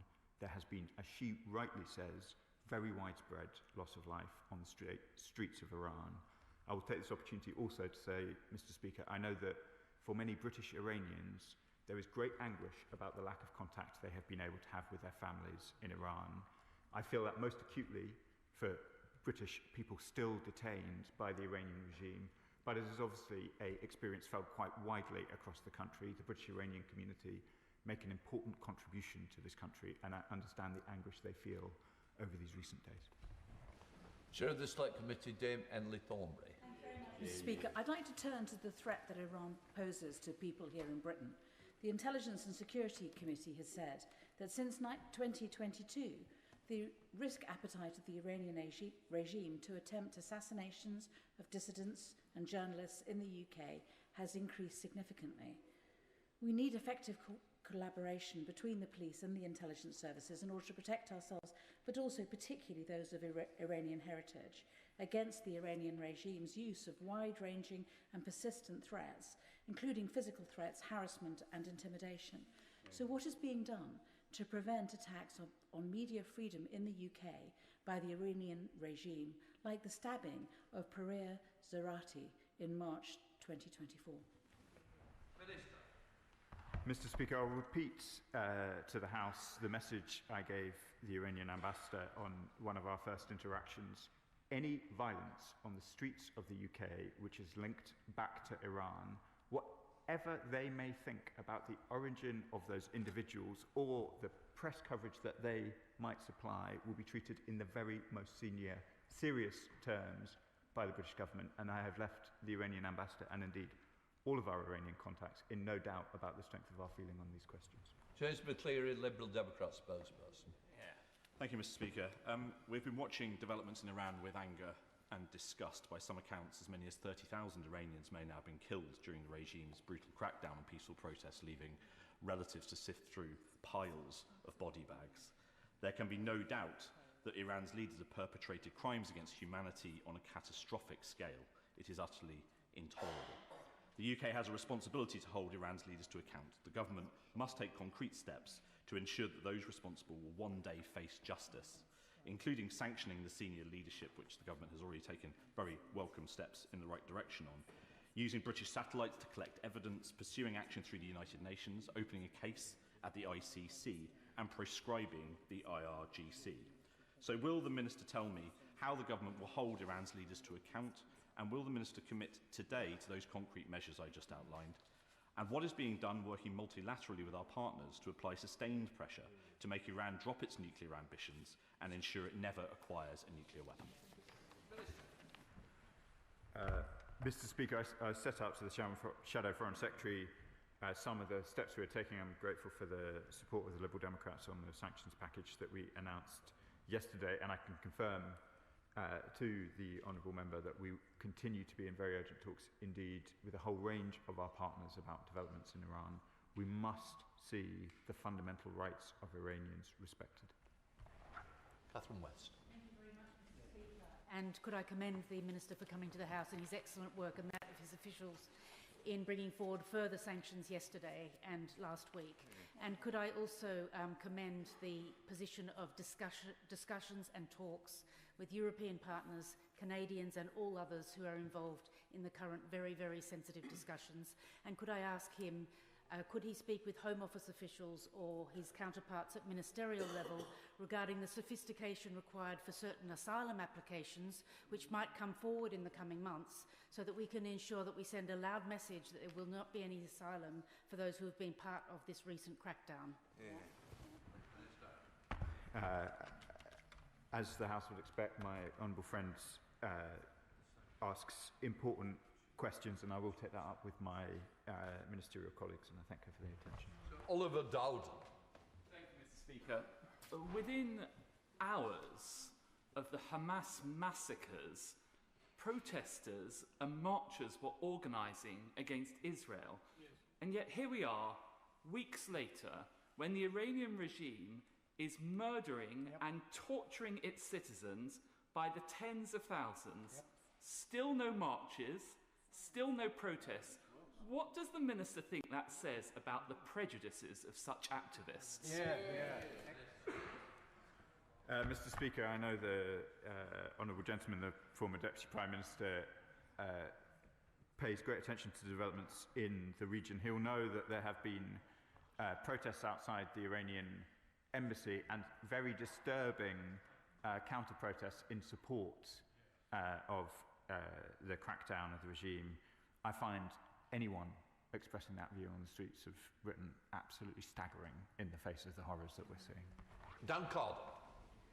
Thank you, Mr. Speaker. This is an evil regime that is murdering and torturing tens of thousands of its own people, and I'm pleased that this chamber is giving it regular attention. President Trump promised that help was on the way to these protesters, and I want to add my voice to ask that the British government hears the calls of the protesters and that we think very carefully about how we can give genuine support to these remarkable, brave people. As the Foreign Secretary has already said, these are incredibly courageous protesters. One can hardly bear to hear the accounts from within Iran, such as those that have been able to circumvent the internet ban. And our thoughts are with them, and the actions that we are taking, including those we announced yesterday, are a demonstration of Britain's continued commitment to them. Sir John Whittingdale. Thank you, Mr. Speaker. Members of the Foreign Affairs Committee were told by the Iranian ambassador that 80% of the deaths were the responsibility of ISIS-style terrorists. Will the Minister continue to give every support to journalists, human rights activists, and all those seeking to uncover the evidence to demonstrate those who are truly responsible in the Iranian regime, and to refer them potentially for prosecution to the International Criminal Court? I thank the honourable gentleman for his question. It's one of the reasons why it was so important to us to ensure that the independent fact-finding mission is voted through by the United Nations to continue its work, and then we will see who really was responsible for these deaths. James Frith. Thank you, Mr. Speaker. I thank the Minister for his work and his statement on this. I want to raise the testimony of constituent in Bury North, a British Iranian woman who fled Iran after being arrested 3 times for campaigning for women's and children's rights, and she was raped and tortured in detention. Since the latest events, she has received only brief calls from family before all communications have been cut. Her relatives report people being shot in the streets, women and children killed, bodies withheld unless families pay large sums based on the amount of bullets used to kill, and almost no access to food, water, medicine, power or cash for those living in fear.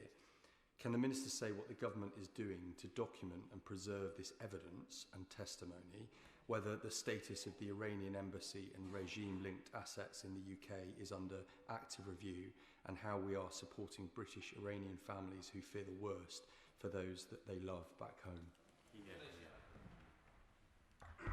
I thank my honourable friend for sharing the testimony of his constituent, and I know there are others across the country with similar experiences. We are aware of a range of reports along the lines that he describes.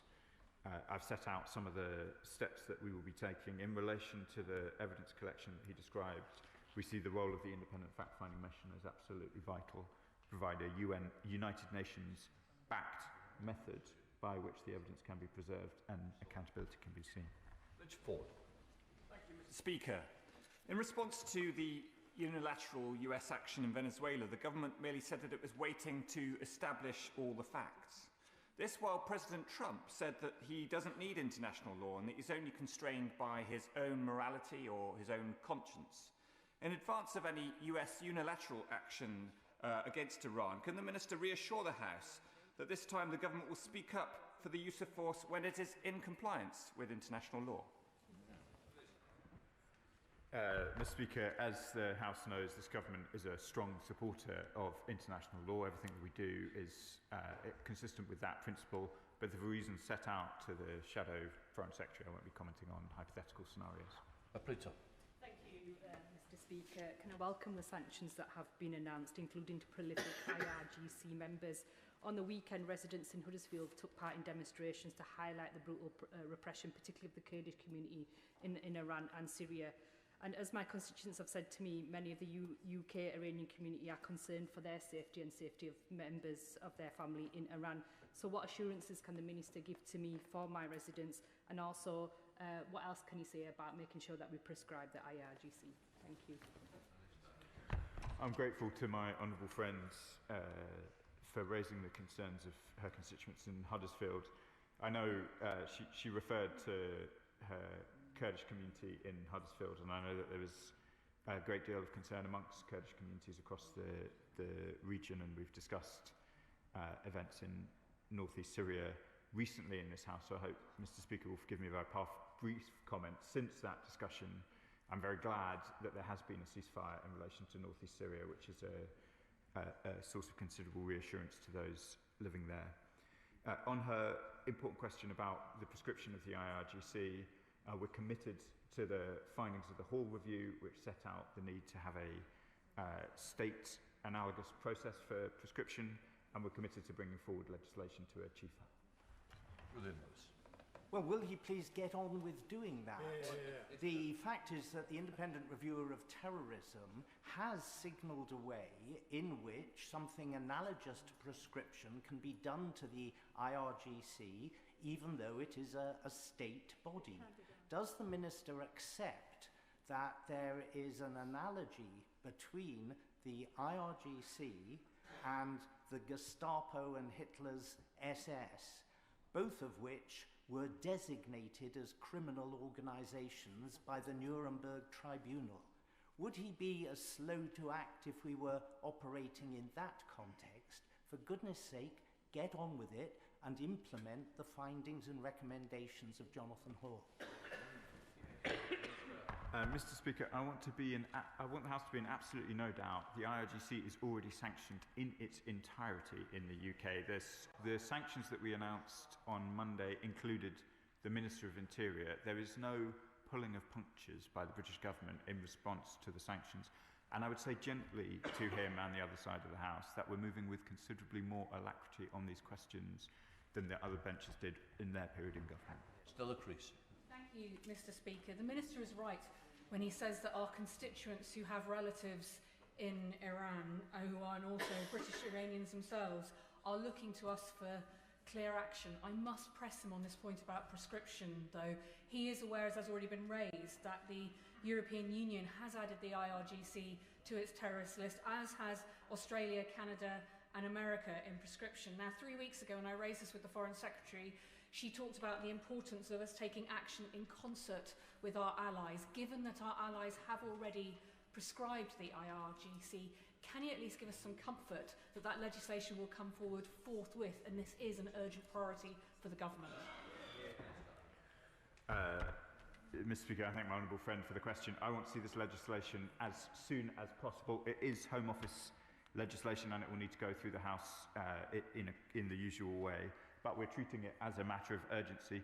The reason why, as I know this House has heard before, Mr. Speaker, we think the Jonathan Hall review is important, is it addresses itself precisely to this question of the difference between a state actor and a terrorist. I was the head of the terrorism response team in the Foreign Office. I know the difference in threat profile between a state-based actor and one which is not, and that's important why we get this legislation right. Mr. Blackman. Human cost to the Iranian authorities' violence. As many as 6,000 protesters, people like me and you, have been killed, been murdered, with over 10,000 arrested, and there's a real risk of extrajudicial execution. Political prisoners, including children, are being tortured in prison. Can the government give us a reassurance that they're having conversation with the US authorities ahead of the US-Iran talks, and making clear to them that the lives and safety of these protesters, particularly the ones who are currently in prison, is of immense importance in the negotiations as they go forward? Mr. Speaker, I can confirm we're in regular contact with our US counterparts on all of these questions. David Taylor. Thank you, Mr. Speaker. I wish to associate myself with the remarks that have been made by a number of members of this House, particularly the remarks by the member for Liverpool, Walton. I continue to advocate ways in which we can degrade, we being the West, degrade the ability of the IRGC's ability to kill protesters, such as targeted strikes on arms depots.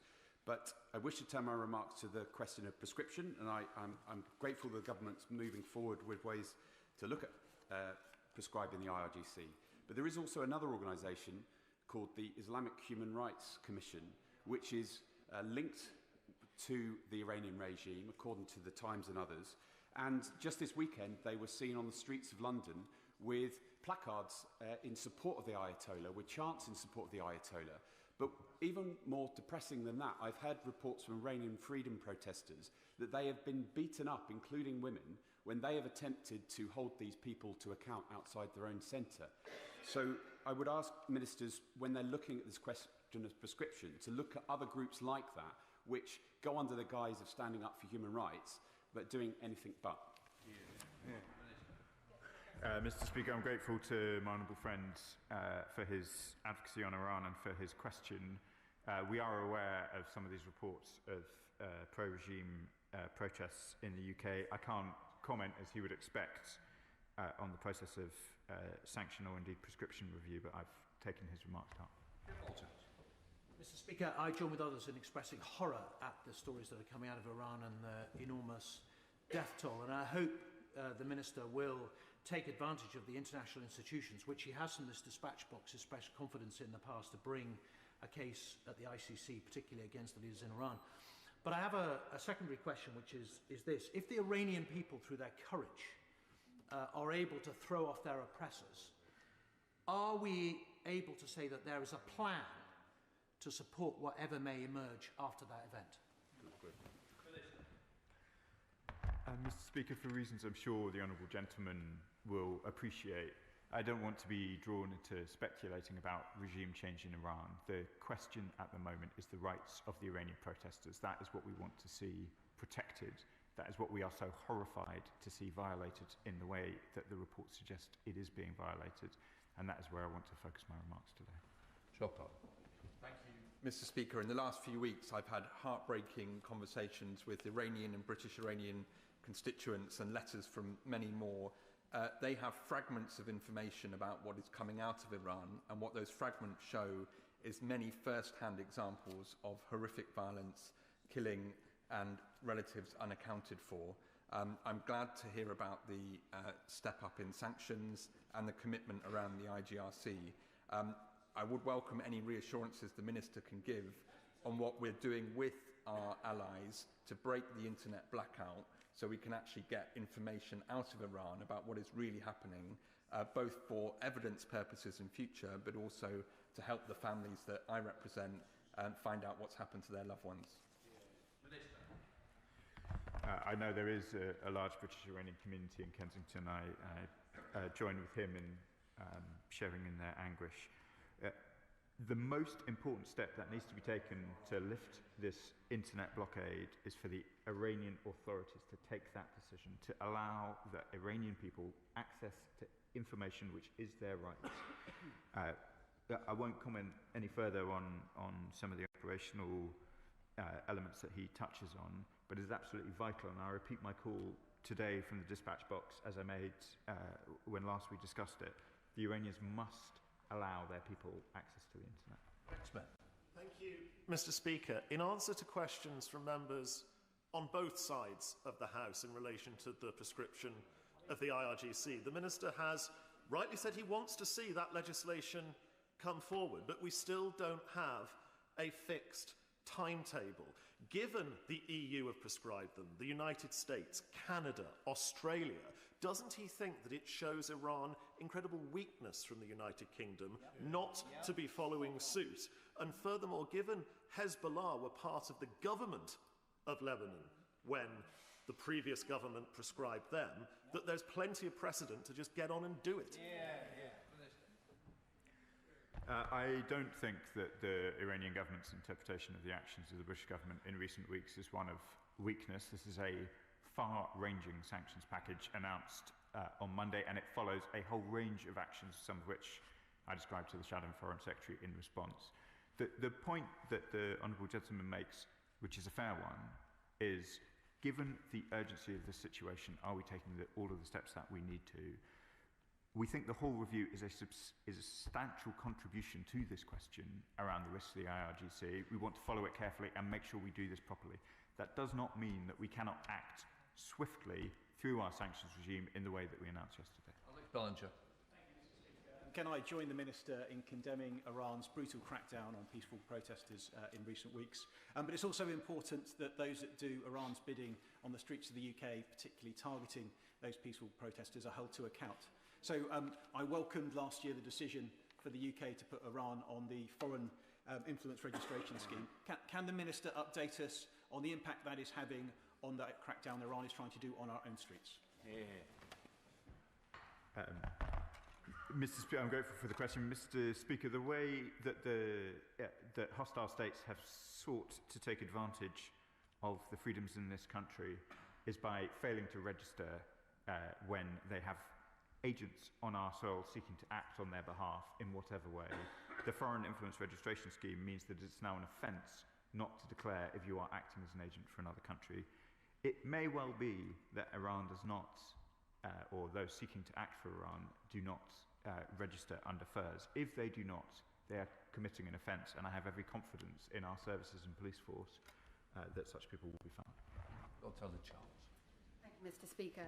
I share in the huge concern and outrage that's been expressed across the House for the brave Iranian citizens who've been so brutally repressed by the regime. It's essential that the UK does everything possible within the framework of international law to support their struggle for freedom, and I welcome the new sanctions that the Minister has announced on the Iranian leadership. On those principles of international law, will the Minister confirm that the UK will not support or enable in any way, including intelligence sharing, any violation of international law by the United States or any other power in Iran? Mr. Speaker, I've set out our commitments to international law, and I won't provide hypotheticals. Thank you, Mr. Speaker. I welcome the government's announcements today about new sanctions on individuals responsible for the brutal treatment of protesters and the vile murder of 30,000 people. But human rights abuses on this scale are never the responsibility of a handful of individuals. They're systemic, they're statewide actions. And that's why I'd like to press the Minister again about the decision to prescribe the IRGC. And I note that legislation needs to be carefully drawn up. But this House has rapidly passed emergency legislation to save British Steel, to update medical training regulations more recently. Can the Minister confirm that we are moving at pace to introduce emergency legislation to fully prescribe the IRGC? And can he also update us about the UK's efforts to bring this matter to the UN Security Council? Mr. Speaker, as I set out in my statement, we brought this to the United Nations Human Rights Council. We will continue to raise this in the United Nations in the way that you would expect. I just want to reassure the House. I understand this point that gentlemen across the House are making, and ladies, of course. But we are already in a position where we have sanctioned the entirety of the IRGC. The sanctions that we have announced are far-reaching, as indeed are the first steps. We will be bringing forward legislation. I wouldn't wish to get ahead of the Leader of the House in setting out what the timetable would be. Thank you, Mr. Speaker. The IRGC and the so-called morality police have murdered 30,000 people on the streets of Iran. If people are wounded, they pursued them to their homes and hospitals and murdered them. Now, it's not clear to me why, given the length of time we've had to consider the prescription of the IRGC in its entirety, now, where we have clear evidence of our allies prescribing the IRGC in its entirety, why is it that the government are not bringing this forward? But just before the weekend, I assisted a cross-party letter to go to the Prime Minister offering support to fast-track the legislation through both houses. The will is there on both sides.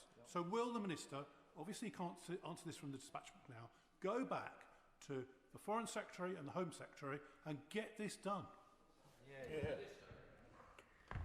I hear the passion in the Honourable Gentleman's voice. We are taking this issue incredibly seriously. This is a far-reaching sanctions package. We will come back to the House, obviously, once the Leader of the House is in a position to set out what the timetable of the legislation might be. Thank you, Mr. Speaker. Does my honourable friend agree with me that the brutal, violent, illegal repression of Iranian civilians by this regime shows just how difficult it is for civilian populations to rise up against their oppressors, as is so often demanded by people around the world? And would he further pay tribute to the young women who have been protesting on the streets with great courage at this incredibly difficult time for their country?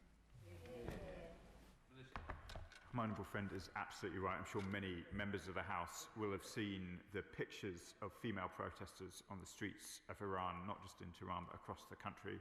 It's impossible not to be moved by their bravery, and I'm grateful for my honourable friend giving me a chance to reflect on that. Mark Pritchard. Speaker, thankfully the Iranian influence in the South Caucasus and Central Asia is in decline, but one country where it seems to be in the ascendancy is in Georgia. So does the Minister share my concern of allegations that there are up to 13,000 Iranian companies registered in Georgia, 700 in one small building in one small village, and there is potential sanctions busting and sanctions evasion? That money feeds into the Iranian regime. It funds their malign and malevolent activity across the world. So would he take it up with the Foreign Secretary to investigate whether it's true that Iran is funding its regime using the back door into the Black Sea of Georgia? Mr. Speaker, the honourable gentleman speaks with considerable expertise. He'll know that I won't comment on further sanctions from the dispatch box. I would comment that Iran's influence in its near abroad and beyond has usually proven to be malign. We can see the long scars of Iran's influence in Lebanon, in Gaza, in a whole range of contexts. And so I warn all of our allies to be very careful about the relationship with Iran. John Book. Thank you very much, Mr. Speaker. I've to my register of interest. The Minister will be aware of my trip with colleagues from across this House as part of a parliamentary delegation to Jordan last year. And it was very clear from talking to members of the Jordanian legislatures that Iran's malign impact on the region in terms of regional security and stability is an issue of great concern to Jordan. Can he provide me with reassurance that the government are working with regional partners like Jordan in order to make sure that Iran's malign and malevolent influence on the region is withstood and held back? I'm grateful to my honourable friend, and I was very interested to hear of his visit to Amman. Of course, the Kingdom of Jordan is about one of our closest allies in the region. We discuss these issues with them regularly, and indeed with other regional powers affected, and I was conducting that business this week. Dr. Andrew Merson. Speaker, the IRGC Navy is busy practicing the rapid deployment of sea mines, presumably with a view to closing the Straits of Hormuz, like it did between 1980 and 1988. What assessment has the government made of the threat that poses to our critical national interests, and has he considered the prepositioning of our autonomous mine hunting capability, which entered into service at the beginning of last year? I thank my predecessor for the questions. For reasons he'll understand, I won't comment too much on the precise laydown of our defence assets. I think he refers to the regular exercises that Iran has conducted in the Straits. We are a maritime nation, as indeed are many of the nations of the Gulf, and we view questions of the free passage of trade with the seriousness that they require. Thank you, Mr. Speaker. As well as funding and fueling violence across the world, the Iranian regime is once again showing its brutality on the streets. And like many honourable members, I've had constituents in my surgery appointments in tears, living in constant distress and fear of what might have happened to their families. Can the Minister outline how this government is truly doing all it can to bring pressure to bear on the Iranian regime, including with regards to embassy arrangements? And does he agree that a united message and coordinated action from us and our allies must go out, that the regime will pay a price for this horrendous violence? I thank my honourable friend. I think he reflects the feelings of the whole House on the issues that we're describing. He asked me to comment on embassy arrangements. I can confirm to the House that while we did withdraw staff from our embassy in Tehran temporarily, we have now returned them and our embassy is functioning. Our embassy, of course, operates under the same restrictions that the rest of Iran currently operates under. I know it is a source of real anguish to British Iranians, as we've heard throughout the course of this afternoon. We cannot provide consular assistance in Iran in the way that we can in other nations, particularly at a moment of such acute restriction. But our ambassador is back in Tehran alongside his team, and we will do everything we can. Sir Alex Shelby. Thank you, Mr. Speaker. Mr. Speaker, China has no regards for human rights whatsoever and is known to be trading with Iran, which is enabling them to slaughter their own citizens. So may I ask the Minister what assessment the Foreign Office is making of the details of that trade and what action it is taking? I won't speculate on further sanctions from the dispatch box, but of course we have kept a close eye on Iran's interactions with other states, both China and Russia. This government imposed sanctions on Iran for trading with Russia for the use of weapons in Ukraine. Clearly, with Iran conducting such a brutal crackdown on its own people, all members of the Security Council will wish to consider the nature of their relationships.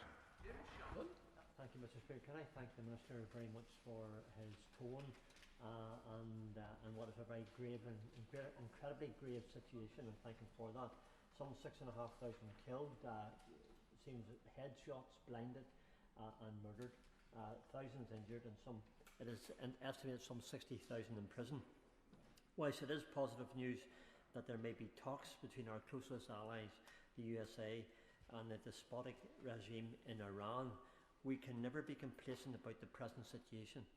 So will the Minister press to secure the release of political prisoners and detained protesters, and further ensure that there is access granted to assess the prisons and meet with the victims of the protest response so far? Thank you. I thank the honourable gentleman for his care on these issues. We have been focused with the Iranian authorities, as he would expect, on the questions of consular access to our own nationals detained, but he raises important basic rights questions about the rights to a fair trial, the rights to access to a lawyer, the rights for access for families, and we do call on the Iranians to show those basic courtesies to their own people. That completes the UQ. We'll let the front benches change over.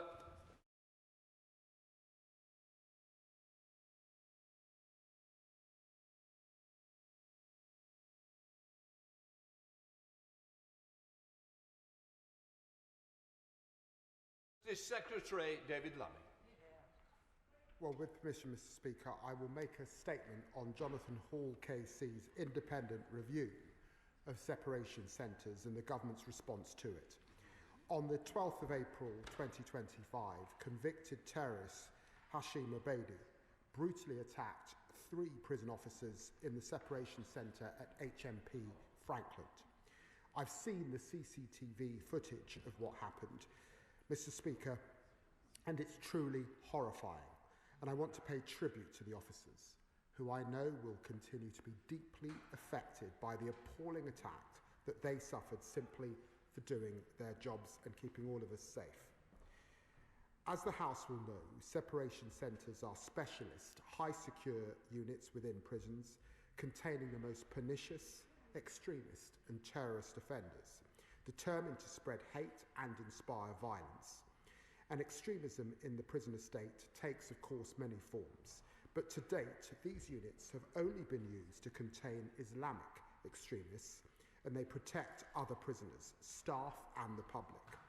Before responding to Jonathan Hall's review, I visited HMP Franklin Separation Centre. I met the brave officers who serve there, dedicated professionals doing an incredible and essential job. A public service carried out far from the public view. And as the Abedi attack made devastatingly clear, extremism and violence in our prisons are real, present threats, and they must be dealt with decisively for the safety of the British public, and that is why the government appointed Jonathan Hall KC to lead an independent review into separation centres to learn lessons, strengthen our defences and reduce the risk of such an attack happening again. Madam Deputy Speaker, following this incident, the government acted immediately to strengthen protections for frontline staff. One of my first acts as Deputy Prime Minister was to invest £15 million in prison security, increasing the number of stab-proof vests available for frontline officers from 750 to 10,000, with 5,000 specifically for officers working in long-term and high-security prisons, as well as providing training for up to 500 staff in the use of tasers. I believe the members opposite welcomed these moves, but couldn't explain why they had never done so themselves when they were in government. Staff also have access to a range of protective equipment, helmets, arm and leg protection, gloves, batons and shields, as well as body-worn cameras and pepper spray, all to help them keep safe. Madam Deputy Speaker, the government is grateful for Mr Hall for his forensic and thorough work. His findings are clear. The core principle behind separation centres remains sound. Small, specialist units are crucial for managing the most dangerous and influential offenders, not just because of the violent nature of the offending, but also the risk of radicalisation they pose to other prisoners. They must be kept away from the general prison population, but the system must improve. The report makes 13 recommendations to strengthen safety, sharpen accountability and modernise how separation centres operate. The government accepts all 13 in full and in some areas will go further.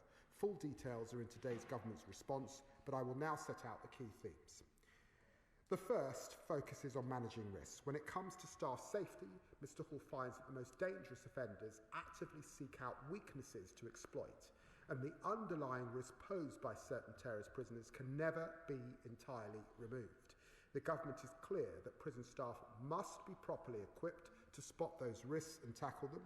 Alongside our immediate protective measures, we will continue to invest in tools, training, the support staff need to manage terrorist risks safely and confidently, and including a comprehensive expert-led review of the training for separation centre staff, ensuring it's tailored to the uniquely dangerous environments in which they work. Madam Deputy Speaker, the second theme addresses how separation centres work in practice and how they are led. Mr Hall identifies a clear need to transform the way separation centres are governed and operated. That is why we will explore all available options to overhaul the system, including at the next spending review the creation of new, tougher, Supermax-style units for the most violent, disruptive prisoners. This will be a tiered system with movement between tiers only permitted following rigorous new risk assessments. And we will begin designing this system immediately. We will also improve the quality of referrals into separation centres through a single specialist team with expertise to produce high-quality, defensible referrals. The third theme focuses on reform of current policy and law. Mr Hall finds that outdated procedures and legally complexity constrain operational flexibility. They undermine prison officers' professional judgment and they expose the system to unnecessary litigation. Members opposite should pause to consider that they did nothing to fix this mess to support frontline staff to do their job with certainty, and this government is clear that process and policy must support effective risk management, not obstruct it. We have already improved the defensibility of our separation centre policy framework, and we will go further to ensure it's robust and grounded in operational reality. Madam Deputy Speaker, the government remains committed to the European Convention of Human Rights, but commitment does not mean complacency.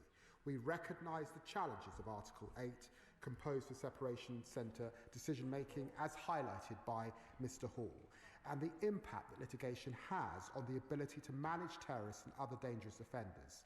Again, unlike the party opposite, we think that this is wholly unacceptable, and that is why we are strengthening internal processes so they are clear and resilient to challenge, allowing staff to focus on managing risks and protecting the public. We will also consider whether new legislation is needed to protect decisions taken by experienced staff in separation centres from litigation on Article 8 grounds, exploring the full range of options to deliver this.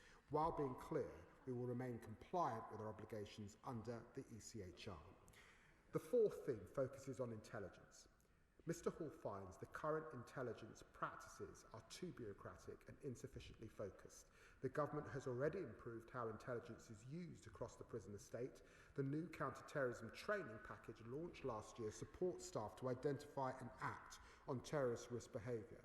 It's another example of how this government supports frontline workers in the way that they were not supported previously, and we will go further, improving collection practices so that higher quality and more relevant intelligence is gathered, and this will be supported by further training of specialist staff, working with the security service, of course, to ensure that the most serious risks are managed using the full range of available tools, and high quality intelligence directly informs operational decisions. To conclude, Madam Deputy Speaker, the attack on HMP Franklin was a stark reminder of the dangerous prison staff face every day. Our response will be decisive and determined. We will strengthen security, better protect staff, reinforce the resilience of our counter-terrorism infrastructure. We cannot accept the situation we inherited, with frontline staff dealing with the most dangerous offenders having to second-guess their actions. This government will always stand behind those who stand between the public and danger. We will not shy away from reform in this area. We will never lose sight of our first duty, and that is to keep the British public safe. I commend this statement to the House. Before I call the opposition spokesperson and other members, I would just like to note that the Hashim Abedi case, to which passing reference was made, the Hashim Abedi case is sub judice. Members should avoid reference to the specifics of such cases. And I'll call the Shadow Secretary of State, Nick Timothy. Thank you, Madam Deputy Speaker, and I thank the Justice Secretary for advance sight of his statement, and I welcome the publication of this important review. The Government commissioned Jonathan Hall to produce his report following the very violent attack on 3 prison officers by Hashim Abedi. He was the man behind the Manchester Arena atrocity last April, and I want to pay tribute to the vital work done by the brave men and women of the prison service. We should be frank about why separation centres are needed. They house the most dangerous and radicalised terrorist offenders in the country. As Charlie Taylor wrote in 2022 after inspecting these centres, they were designed to be used for prisoners from any political or religious viewpoint, but so far they've only been used for Muslim men. That should not be a surprise, because Islamist extremism is by far the gravest threat we face, and attempts to pretend otherwise are not only cowardly, but enormously counterproductive. Yeah. MI5 says 75% of its counterterrorism work is focused on Islamists. 61% of terrorist prisoners are Islamists, yet the figures show only 10% of prevent referrals are Islamists. Even today, and I know the Justice Secretary was clear about the Islamist threat, even then he had to caveat his comments by saying extremism in the prison estate takes many forms. Of course it does, but time after time we hear people in positions of authority refer to acts of terrorism, anti-Semitic violence, and the poison of intolerance and hatred without the bravery or honesty to name the ideology behind it all. Its name is Islamism, and it has no place in our country. But if we're afraid to be honest about it, we will never defeat it. In prisons, Mr. Hall has previously said that the impact of Islamist groups has been underappreciated for too long by the authorities. He's reported that Islamist gangs in prisons are too often viewed through the lens of good order and discipline, with governors believing they can sometimes provide a degree of calm and stability. He's revealed that prison officers sometimes appeal to the wing emir for their assistance in maintaining good order. So when will prison inspectors be directed to investigate Islamist extremism? Will the Justice Secretary ensure known problems like gang-enforced Sharia courts in prisons are investigated and reported upon? Will he publish information on the number of religiously and ideologically motivated incidents in prison? The problems for prisons caused by our human rights laws are well documented, and the Justice Secretary said he would, quote, consider if new laws are needed to limit litigation based on Article 8 of the European Convention. Making full use of the Sir Humphrey lexicon, he said he was exploring the full range of options, but promised nothing concrete and is obligatory in this government of human rights lawyers pledged fealty to the European Convention. But consider the recent case of Sohaib Abu, an ISIS terrorist serving a life sentence who plans to shoot up a crowd, in his words, of civilians. He was held in a separation centre and made subject to greater restrictions following the Abadi attack. He used Article 3 of the Convention, not mentioned by the Justice Secretary, to argue successfully that his prison, Wood Hill, didn't take into account his mental health. So can the Justice Secretary tell us how many prisoners are in the process of suing the government under the prison rules and the European Convention to escape separation centres and close supervision centres? What is he doing to prevent them being awarded compensation? When will he decide if he needs to legislate to try to limit the application of Article 8? And what is he going to do about Article 3 claims, like the one made by Sohaib Abu? And shouldn't the Justice Secretary be open about the reality of his commitment, repeated today, to the ECHR? It means rights for criminals and terrorists like Sohaib Abu and Hashim Abedi, but danger for prison officers and the wider public. The Justice Secretary can say what he likes about, perhaps after careful consideration and in the fullness of time, legislating on Article 8. But the simple truth is, as long as we remain in the ECHR, he can't guarantee a thing, and that is why we must leave. Well, Madam Deputy Speaker, I agree with the Shadow Justice Secretary on the dangerous, radicalised offenders that we are talking about, and I sensed some cross-party agreement on that and the importance of the work that is being done here. He rightly talks about Islamic extremism in our prisons being the main context here, and I would agree with him. 254 prisoners in custody for terrorism and terrorism-connected offences in England and Wales, looking at the latest figures.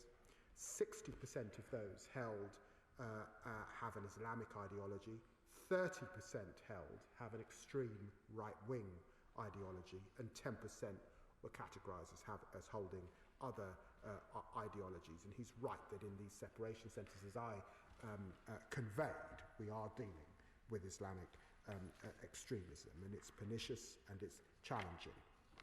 He talks about gangs. Most prisons show no evidence of extremism based on gang activity. Where it does exist, we have got a zero tolerance and encourage staff to clamp down on it swiftly with any threatening behaviour.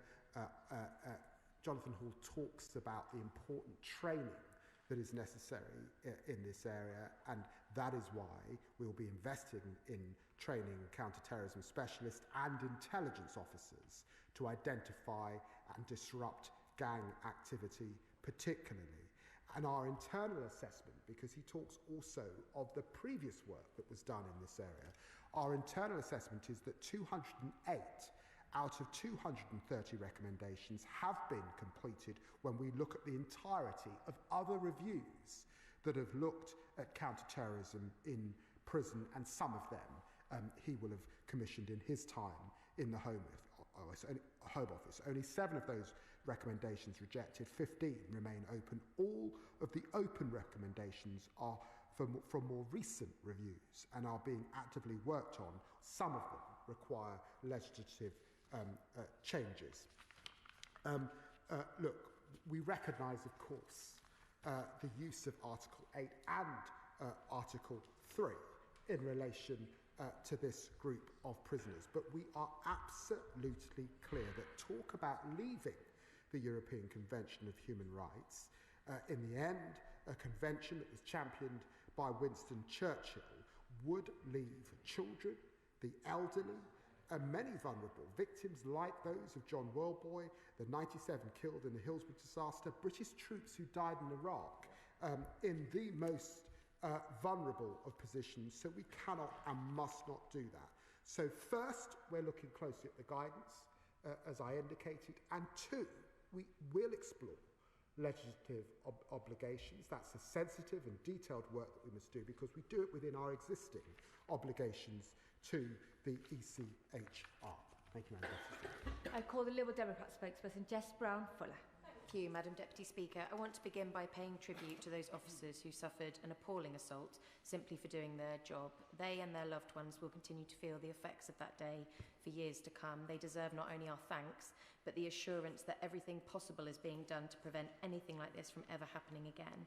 And that attack exposed serious weaknesses in how separation centres are run and made clear the need for urgent change. The Liberal Democrats therefore welcome the independent review conducted by Jonathan Hall KC and the work he has done to examine how these centres operate and what steps are needed to strengthen safety and security so that something like this never happens again. Getting separation centres right is crucial for the integrity of our prison system and for the staff who should never have to put their health or lives at risk simply to do their job. These facilities must be fit for purpose and capable of securely managing the most dangerous extremists and terrorists. The Ministry of Justice has been left firefighting crisis after crisis, and if we are serious about restoring confidence in the justice system, we cannot afford complacency, especially when dealing with the most dangerous offenders. It is right that the government is taking action, and I would ask the Secretary of State today to set out a clear timeline for the implementation of those 13 recommendations and when the House will receive an update on the progress. And will he commit to a follow-up report to assess whether these changes have genuinely improved safety and effectiveness? And a recent Chief Inspectorate of Prisons report on separation centres found that staff support and mandatory training were applied really inconsistently across the prison estate. At one site, almost half of officers said insufficient attention had been paid to their mental health, and at both centres, more than a third said they needed additional training to feel confident in their role. So will the Secretary of State update the House on whether conditions have improved since that report? And if not, what concrete steps is he taking to address those gaps in training? Well, I'm very grateful to the Honourable Lady, and we continue, of course, to place individuals in separation centres. We'll do that, and Mr Hall's review confirmed that they do remain a vital part of our strategy to manage the most significant terrorist risks in our prisons, and I'm pleased that there is cross-party support in relation to that. She asked if I would update the House on the progress as we move to implement Jonathan Hall's review.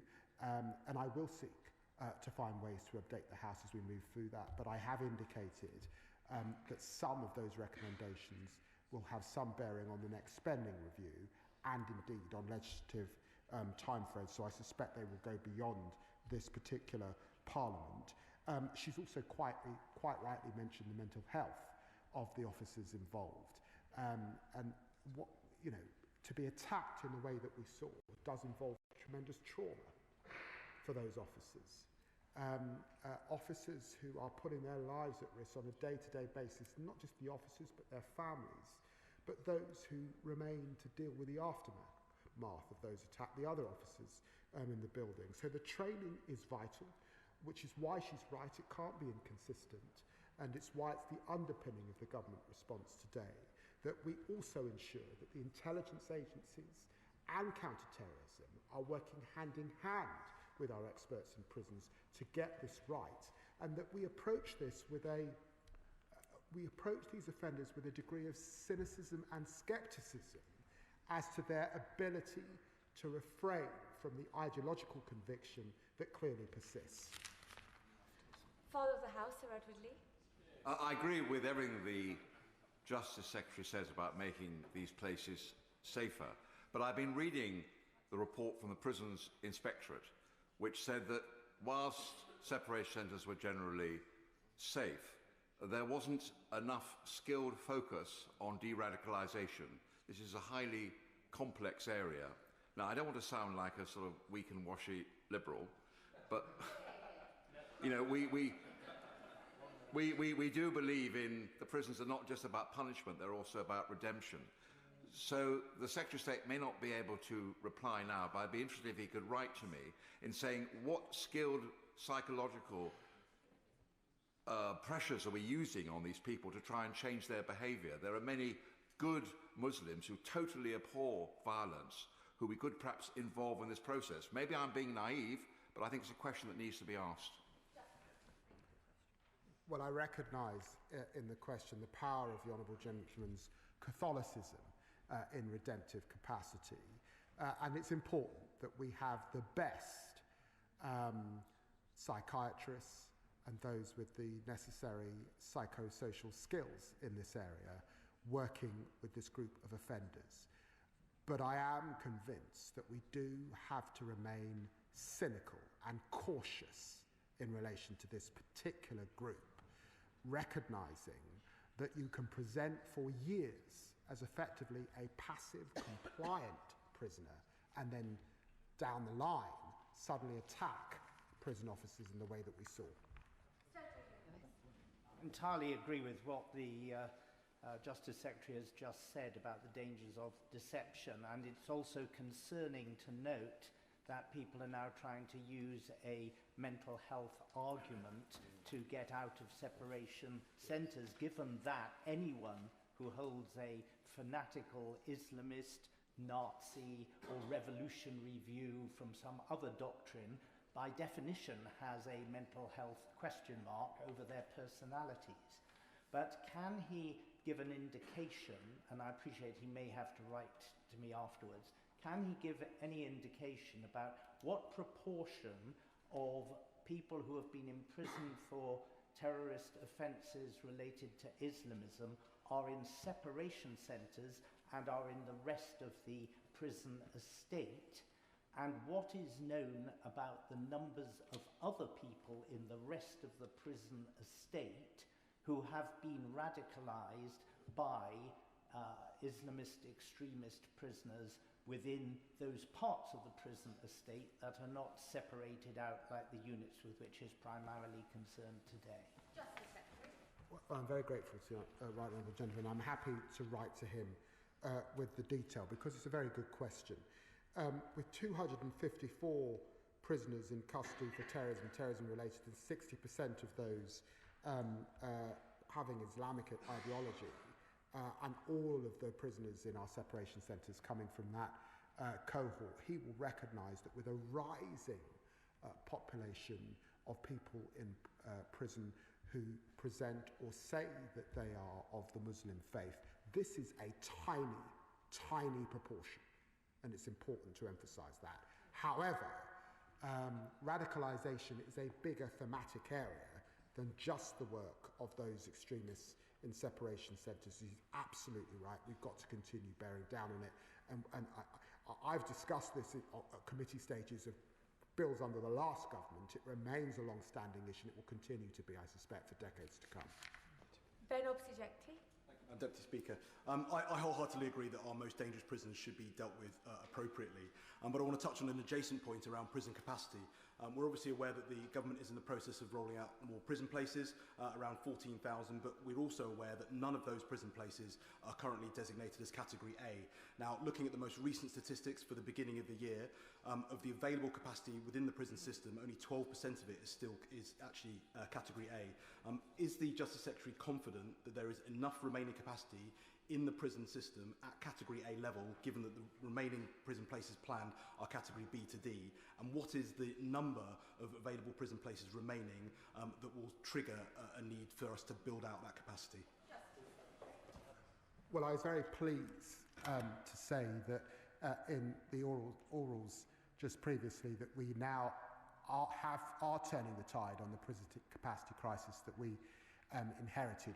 Within the context of my statement, I talked about a tiered approach, yes, a supermax approach, but on more than one site. And by definition, as we enter a spending review, and I make that case, and the case that Jonathan Hall makes, by necessity, they will have to be Category A at the highest tier for this group of prisoners. It's important, as we saw after the Institute at Franklin, we were able to move prisoners to other high security sites. We've got Belmarsh here in London, where I visited early in post. So he's absolutely right. We will need to have those places. I'm happy to write to him with more detail.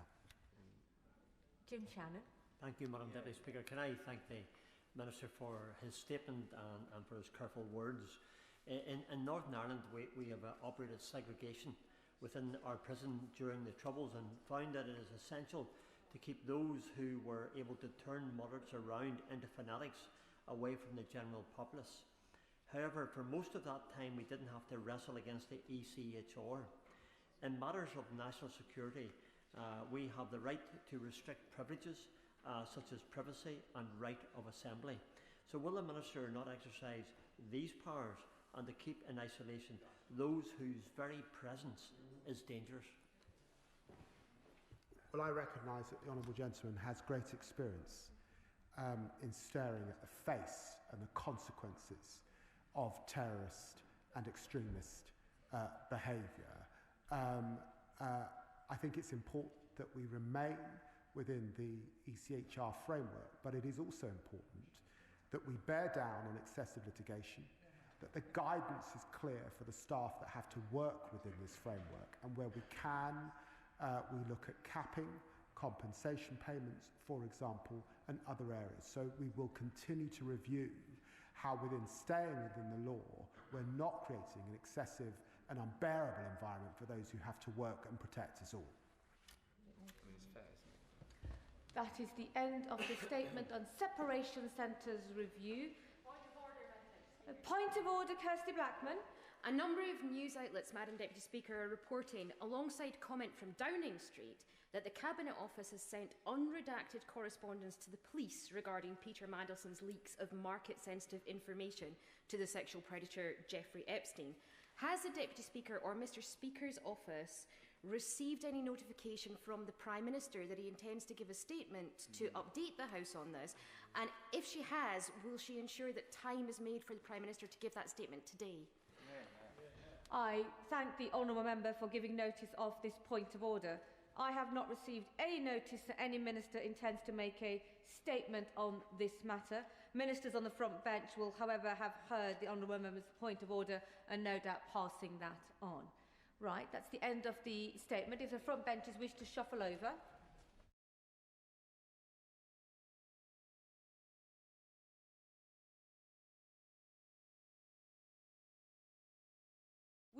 We now come to the 10-minute rule motion.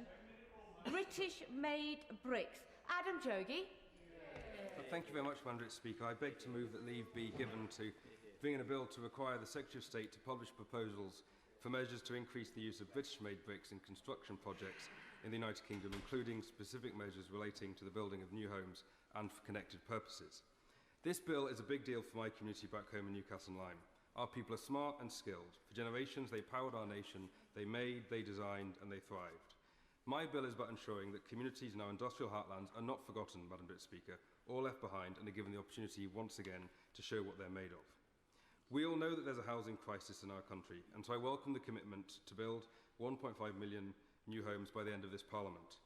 That means we build in the right places with respect for our green spaces and our natural world, and doing it with our people, not to them. And as we do that, we must remain resolutely focused on building good quality homes and building communities too. That's how we end overcrowding. That's how we stop the struggle facing families across the United Kingdom to find affordable, long-term and secure housing. And importantly, that's how we give young people and first-time buyers a place to call their own. I've only ever owned one home, Madam Deputy Speaker, and it's in Newcastle-on-Lyme. I want all families to have the security that their own home can and will provide. But it isn't just about homes. It's about new schools. It's about the community centres that bring people together. It's about the new hospitals. It's about the restoration of this place. It's about buying British, building with British, and it's about backing British workers. Madam Speaker, the manufacturing base for bricks here in the United Kingdom is ready to meet the demand for our building needs of all types. With that readiness, you should and would expect to see a thriving building material industry in our country. But we don't. Instead, we see manufacturers up and down the country on the brink, thanks to a lack of domestic demand. Our United Kingdom can produce around 2 billion bricks a year, yet most manufacturers are currently operating at around a 70% utilisation. That's because in recent years this country has started to rely on second-rate imports, often of a lower quality than the bricks made to the highest of British standards. We must start giving the British brick industry the backing it deserves, and we'll do that with this bill.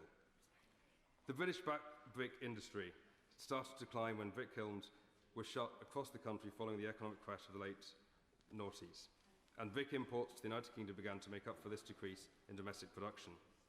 Around 20% of the brick market is now made up of imported bricks. That impacts our workers, it hits British manufacturing, and it needs to change. Imported bricks are being shipped over longer distances, including from far across the seas, with each brick used resulting in a greater carbon release. British-made bricks from Newcastle-on-Lyme and across the country will typically travel shorter distances to building sites, helping lower transport-related emissions and keeping their value in our local communities. It's bonkers, Madam Deputy Speaker, that we are relying on second-rate imports when British-made bricks are of the highest quality and build resilient, long-lasting homes and buildings. This is important too in the context of building safety reforms required after the disgraceful Grenfell disaster, the cost of energy and, of course, how we preserve our planet and protect our environment. Madam Deputy Speaker, a typical clay brick building has a lifespan of around 150 years, and at the end of that life can be refurbished, recycled and reused. They are strong and they are weather and fire resistant. They provide longevity, durability and adaptability, and they sit a cut above the rest. The lack of domestic demand for British-made bricks hits our economy and it damages local businesses. Newcastle-on-Lyme, Madam Deputy Speaker, the centre, as I've said before, of our collective universe, is home to one of 15 Ibstock factories.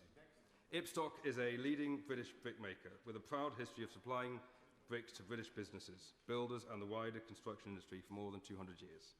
At their factory in Cheston and Newcastle-on-Lyme, they employ local people, they boost our local economy, and they rightly make the case for what we must do whatever we can to reduce the risks of undermining the competitiveness of British-made bricks, and I agree with them.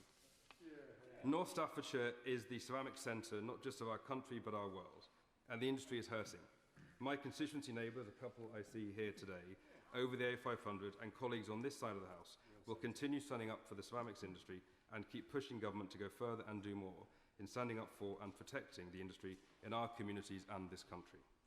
This bill is part of doing just that, Madam Deputy Speaker. Despite being best known for producing tableware, the ceramics industry plays a crucial role in our ability to build anything in Britain. You can't manufacture steel, glass, or as my bill draws attention to, bricks without it.